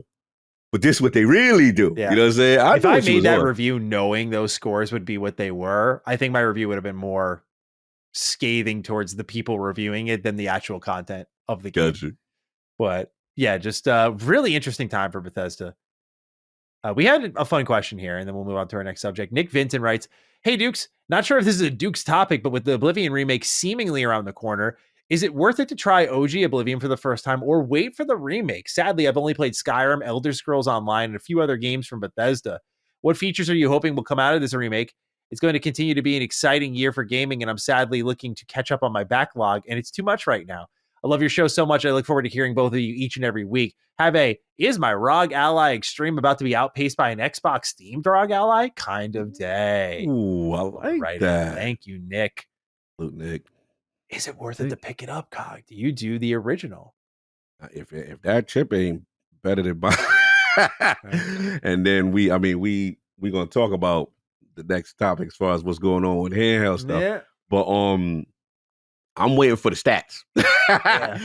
Remember, I'm an Ally X owner, so it's just like I have to just see. Now the temptation just to get it off the top because it's Xbox and it's ROG. It's going to be more of an Xbox Steam kind of thing. But I'll wait. But for his initial question with the Oblivion, good one, man. I mean, it's so close. Mm-hmm. I'd wait because here's the thing. It could be a faithful remake, which it sounds like it's going to be. And I mean faithful as in like it has all the jank, it has all the problems. It's not like doing quality of life and major gameplay changes on a level that I think some people are expecting. So I would wait because you're about to have like a ton of good options. You have OG Oblivion, which is it's a tough play. I'll admit. I love Oblivion, but I think nostalgia is very powerful for that game. Anyone who fires it up nowadays, if you have never played Oblivion before, you'll immediately be like, all these locations are the same. All these NPCs sound the same. It was very impressive for its time. Nowadays, though, I'd say, Nick, if you can appreciate a game like, wow, this was made in 06. I'm so impressed by this 06 game, then you should try it out. But if you can't get into that pocket, you really struggle, which is fine. This is like totally normal, like not getting that mindset. I would wait because maybe the remake fixes some of those things. And you have Sky Oblivion at the end of the year, which is just insane. It's remaking Oblivion with all of Skyrim stuff. And then like there's tons of fresh assets. And they're redoing Oblivion on a level that I don't think this remake is going to come close to. So you have 3 great options in front of you. And I mean, one of these will be worth the play. I'm a sick fuck. So I played Oblivion last year. I'm going to play the remake this year, and then I'm going to play Sky Oblivion. I'm going to play the same game 3 times in the same year. But you don't have to do that. It. Yeah, you don't have to do that. What would you recommend, Cog? You got to wait, bro. You this close. Yeah. This close. Yeah, you've waited this long? April? Yeah, bro. You as well just wait, get in there. 19 years you've waited? What's another week or 2? Exactly. Yeah. You good. All right. Well, it's good talking some Oblivion Remake with you, Cog. We got some additional details that Xbox's partner handheld by way of Jez Corden I wanted to talk about. First and foremost, we briefly went over this with Tom Warren. It's being made by Asus. Jez has put this out there himself as well. Number 2, his sources indicate that the price will be between $499 and $599. But before I take my victory lap, even though some of you in the comments can kiss my ass, it is possible that this doesn't stick given the ongoing trade war.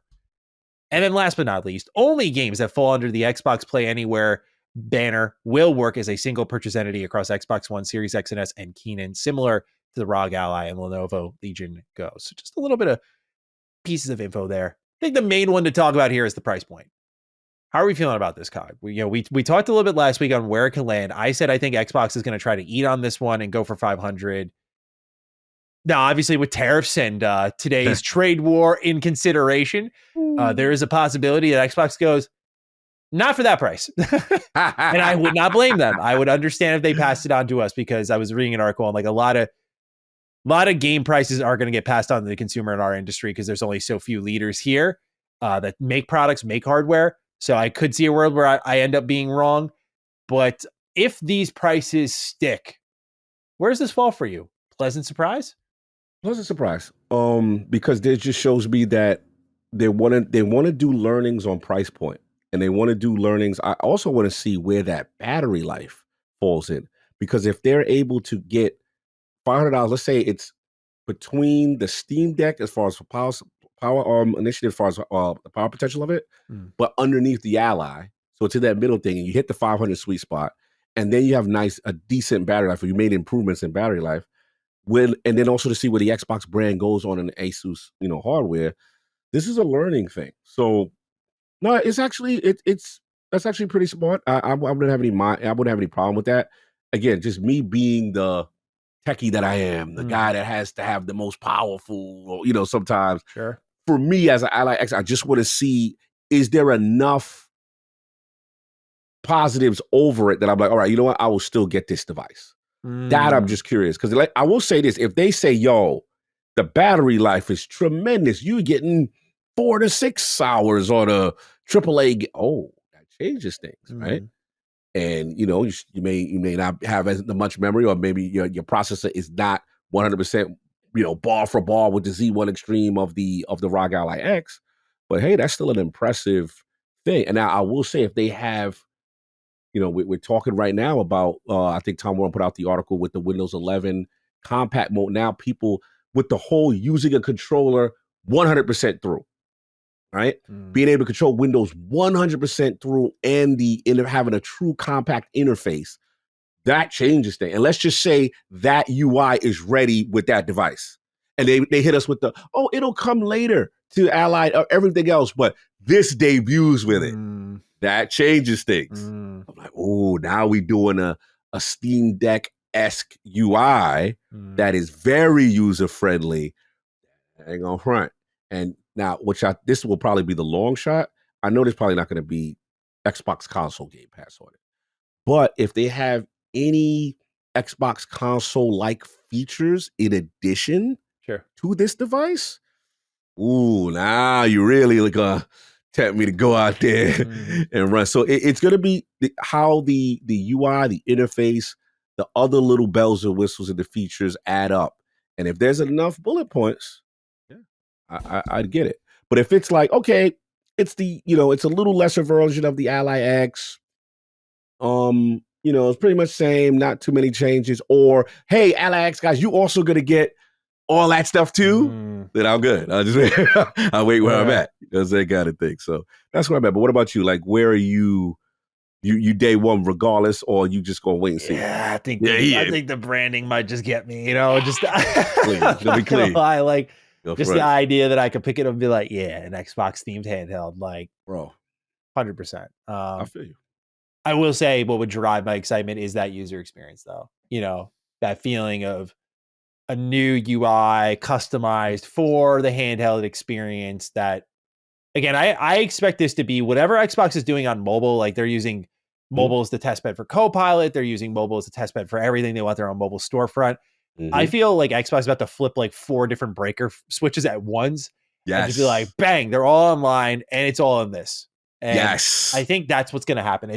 I agree. It's going to be a new form of shotgun blast. It's going to be in the form of a UI. Like, it's not going to be in the form of video games. All for it. Yeah, 100%. So I think if they combine the device announcement with this new Xbox interface, I think that will excite me the most, because then I want to get it as an enthusiast more than anything, because I'm like, I want to know what this future of Xbox is like now, because this is going to be the template that they build probably next gen off of, and whatever other partner devices they do. And obviously it's a glimpse into their own handheld. So I think just as like a fan, I don't care. It's a fanboy purchase. I'm like, yeah, bro. Okay. It's Xbox branding. Like, dude, I buy stuff that, like, when I go to thrift stores, I just look for Nike sweatpants. So like, I'm just like, I'm like, that make is just nice, you know? It's clean, bro. Yeah. It's clean. I will give you this too. The existence, what we call this, the Nexus button. Yeah. That's a huge deal. Is that really what it's called? It's actually called, I think it's called the Nexus. Interesting. Button. You know, I didn't know that too recently. I was called it the Xbox button. Yeah, I used to call it the Xbox. I used to call it the Xbox Live button. Yeah, or I called it the X button, Yep. but then I realized now there's an X button here. Yeah. Nexus. Yeah. So that Nexus. right there would be huge. I don't know how I feel about that. I don't know how I feel about that. Because to me, I want, like, similar to on the console, when you pull up, it pulls up the interface, you pull up your guide. On PC, because technically this is still a PC device, that if you get that to pull up game bar naturally, and it's a clean setup, and I got your friends list, and you got your thing, and you really streamline that bad boy, that's a game changer, man. That it's like branding, like you said, like it feels like home. Yeah, exactly. If it feels like a true Xbox experience, and again, to me, it's all about the boot up, bro. If I fire up this thing and I see that Windows fucking preset wallpaper. You got to decline Office 365? Yeah, exactly. You want Office 365, little paperclip shows up. You want a little OneNote. Got X out a bunch of things before starting up. It's like, dude, it's a gaming device for me. I'm not ever going to use this for my work or whatever. You know, it's like, I'm good. So as long as they can figure that part out and just you boot it up, and it's like, again, I don't even mind, like, the Logitech G Cloud is my main go-to handheld. And I I boot it up and it's a Google thing. And I hit my pen and I open it. It's like, here's YouTube. Here's all these different apps I can open. But then once I click Xbox, it's like, boom, I'm in the game experience. But it's like within that Android UI that, like, just, it's an experience right away. I'm not on the back end, not on the desktop. I don't mind if I can go to the desktop, but, you know, that'd be great for emulation purposes and whatnot. But no, 100%. 100%. And what's giving us confidence is obviously the Tom Warren article that dropped in I think it was today, in reference to the interface with them now being able to use a controller. You know, we rag. Shout out to my boy who hit me up. It was a big ROG ally. My boy Jimmy, Robin the Dukes, and he is like, he goes, you guys are going extra hard on the Asus. You know, it's not that difficult. And I'm like, bro, I get it. Like, you're considered like a power user. Like, most people, they can't maneuver around the fact that you need the mouse and keyboard required to do a majority of these tasks, and it's not easily controllable. You can't control your desktop with a controller on. Yeah, well, it's also, I just think the Wi-Fi adapter in that thing is bad. Like, it's just like the updates that I need to download for. I remember like trying to play Starfield, and I was just like, it's taking forever. Like, you know, that actually is not the device. It was actually, that was the servers at one point. Yeah, right? I actually complained to Xbox. I was like, bro, you're like, yep, we know. I'll put that. But I was like, this is terrible. Yeah, I was like, why are your down? I said, I download on Steam. It's like this. Now they have since improved that. Right, because now, like I said, I use the Ally in the living room connected to the OLED now. That's why we play KCD right now. And now that I've got, bro, the download speed differences are tremendously improved. Okay. Yeah. So now, like I said, we just got to get back up at some point. Yeah, give it a shot when you get a chance. Like, now we just got to get that nice controller interface that just goes through everything 100% with a UI that is gaming specific, and we good to go. Yeah. But, I agree. Yeah, shout out to my man Jimmy, man. We was battling, and he hit me at Discord like, bro, yo, we're extra hard on it. It's not that. He like the Ally. He go, I get it. Ally's great. It's just, it's a great starter device to then have them improve upon. You know, the screen is beautiful. It's a strobe light when you and I both had the same experience, woken up by the strobe party in our bedrooms when we were trying to just go to sleep. And it's like the ROG Ally had other plans with its rotating lights on its thumbsticks. It's like, what the hell is going on? It'd be in the club. Yeah. All right. Well, last one here, Cog. Coming soon to Xbox Game Pass. Quite the slate here on March 18th. While you're already listening, 33 Immortals arrives in early access on Series X and S PC and cloud in the Ultimate and PC tier. Coming to standard Game Pass March 19th, so you'll already have this as well by the time you're listening. Octopath Traveler 2 on Series X and S, and Train World Sim on all consoles. Again, standard tier. Then Mythwrecked Ambrosia Island arrives on March 20th on console, PC, and cloud. This will be available in the Ultimate, Standard, and PC tiers. Meanwhile, March 25th, you get the Blizzard Arcade Collection on console, PC, and this is on the Ultimate, Standard, and PC tiers. And then Atomfall arrives day one on Game Pass, March 27th on console and cloud, as well as PC on the Ultimate and PC tiers. Meanwhile, leaving Xbox Game Pass, I am sorry, Yakuza fans, brace yourself. First, let's start off with Hot Wheels Unleashed 2. All of these, again, March 31st. The Lamplighters League is gone. Lil Gator Game, MLB The Show 24. They're making sure Xbox fans do buy 25. They're like, nope, y'all are cut off. Monster Hunter Rise is out. Same deal. You're buying Wilds. Open Roads, Yakuza 0, Yakuza Kiwami 2, and Yakuza Like a Dragon. All of them out of Game Pass. So quite the month of additions, but I have to say quite the month of exits here. A lot we can go off of here, Cog. Any suggestions you have on either side of the fence? Things people should look at before they go, things that they should keep on their radar as they're releasing. Well, as releases, 33 Immortals, man. So far, I'm really enjoying my experience with it. I want to put more time in with multiplayer and stuff like that, being an addict and the crew. And then I was going to really talk more in depth on it. But yeah, people should give that a shot. So I think they really like that. Obviously, we know about Atomfall. Obviously, I know you're going to get into. But yeah, for the leaving, Lamplighters, I enjoyed that. Man. That was actually a very underrated, kind of turn-based type joint that I enjoyed. Yakuza. Well, I felt like they may have been in for about 2 years, possibly a little 2-year jump off. Yeah. And I am surprised that we never. Well, maybe what I'm hoping is this. I don't remember one of my predictions was that Infinite Wealth was going to come the same way Yakuza Like a Dragon came after 1 year post release, and they liked how now, bro. Yeah, they got all the Xbox Game Pass growth they needed. They got a little Hollywood now. They got the bag. You're gonna pay for Persona 6 as well. That's what I'm wondering, if that the free times are over, the free ride's over now. Yeah. You gonna pay? You like it? Good. Now you got it. Kind of thing. So that is interesting to see them, all pull out like that. So yeah. That's probably those are the ones I wanted to kind of highlight. What about you? Yeah, so many good games leaving. I've heard good things about Hot Wheels Unleashed 2. Wanted to shout that out. MLB The Show is fantastic. I know you like the Little Lamplighters League. That one, I know, had a really sad story behind its kind of development release. It failed and then fell off the map immediately, but apparently that was good. Monster Hunter Rise is also excellent. That's one of my favorite games in the series. Yakuza speaks for itself, although I've only played Kiwami 1 and 2, and Like a Dragon, you only need to play Kiwami 1 and 2. Those are great ones. And then coming to Game Pass, I mean, I guess, I don't know, Cog. It might be time for the Game Pass pick of the week if you catch my drift. Yeah, it might be. All right. Well, moving on to that.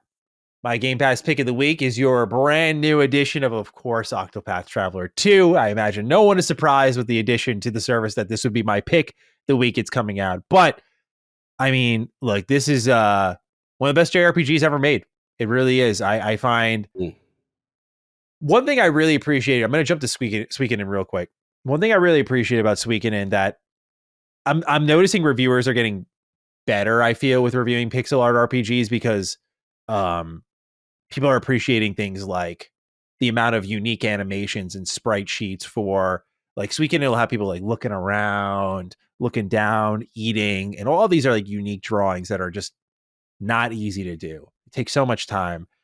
And Suikoden did this so long ago, but then for a while, these JRPGs that were like more pixel art inspired would become stale and stiff because they would just be sprites standing like this with speech bubbles over their head. Octopath 1 really guilty of that. The most they do is gesture their arms outwards and then bring them back in, then gesture their arms outwards. I'm sure anyone who's played Octopath knows exactly what I'm talking about. But Octopath Traveler 2 just had so many sprite sheets. It was like sickening. I was like, how the fuck did they do this all? Like, every weapon you equip has a unique sprite sheet.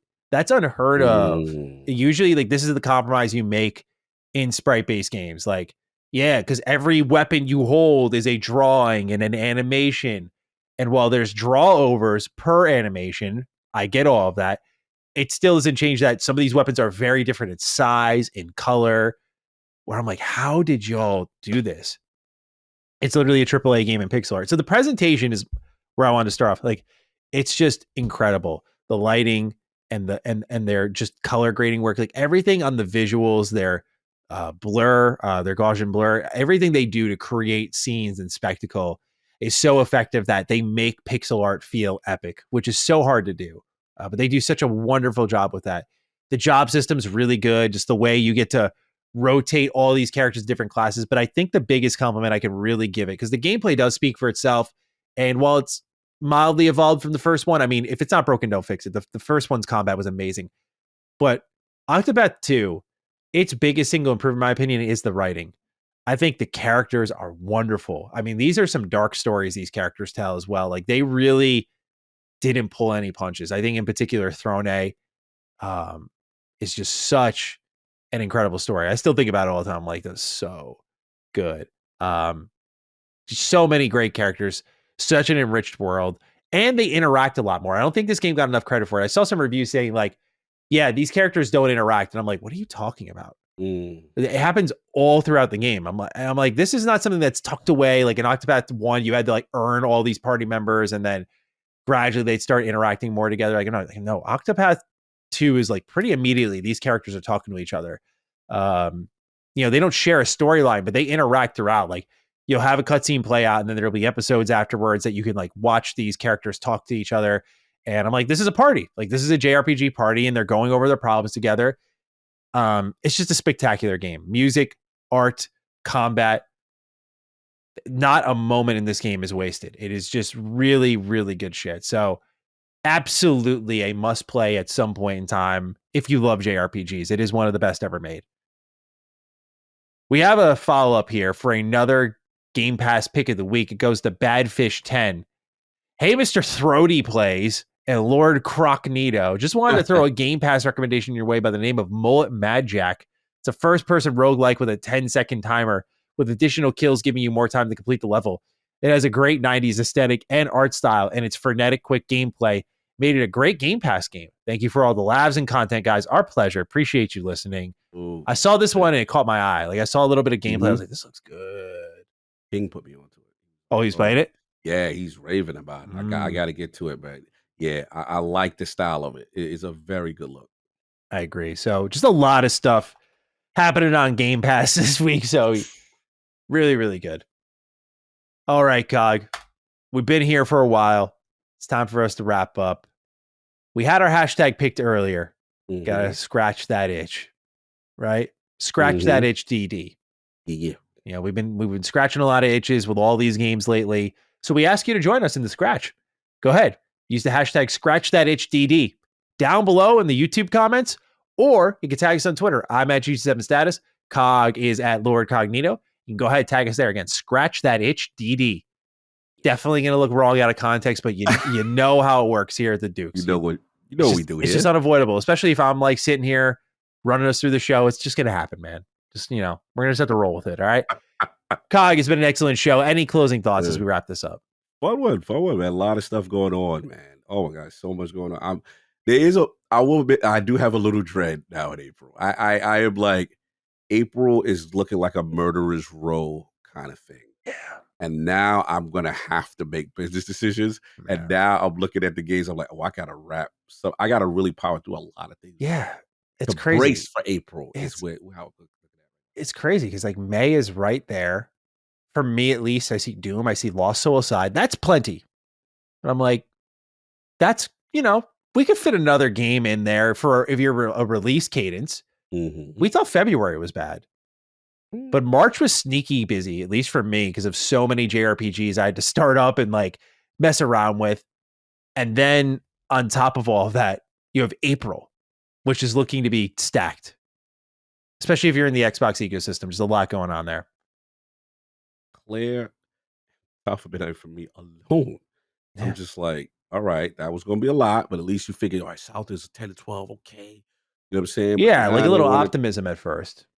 to throw Nate the Hate one come here, throw this on me like, bro, what are we doing? And our Towerborne was, hey, remember me? I'm like, bro, not now. At least I like, can comfortably wait for 1.0 with that, I guess. But I had no promises when it comes out, I guess. Yeah, it's just like, man, like so much is coming out the woodwork. It's an abundance of riches. It's a good problem to have. You know, obviously we use all this stuff at the end of the year, but it is wild how much content they have. Yeah.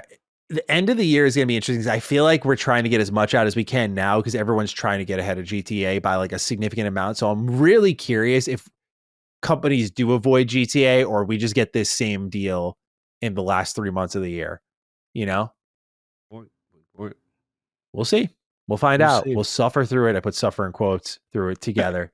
It'll be a good time. Nonetheless, ladies and gentlemen, thank you for being here. Thank you for being part of Defining Duke and Xbox podcast. We appreciate you listening each and every week. If you want to join us over on Patreon, patreon.com/laststandmedia. You can join up, get early ad-free access to our show. Otherwise, we're available on YouTube on Sundays. We'd love to hear from you either way. Thank you for making it happen. Otherwise, we'll be back next week for episode 221 of Defining Duke and Xbox podcast. Until then, take great care of yourselves and peace out. Defining Duke, an Xbox podcast, is a product and trademark of Last Stand Media and Collins Last Stand LLC, and is recorded from the United States of America. The show is conceived by Matthew Mr. Matty Plays Schroeder and me, Colin Moriarty, and is written and produced by Matthew Schroeder. Matty's co-host is Barry Lord Cognito Eversley. Defining Duke's executive producer is Dustin Furman. All of Last Stand's theme music is by Ramon Narvaez. As you know, all of Last Stand Media's shows, including Defining Duke, are fan-funded on Patreon at patreon.com/laststandmedia. The following names are at the producer support level on Patreon, and we're thankful for your kindness and generosity.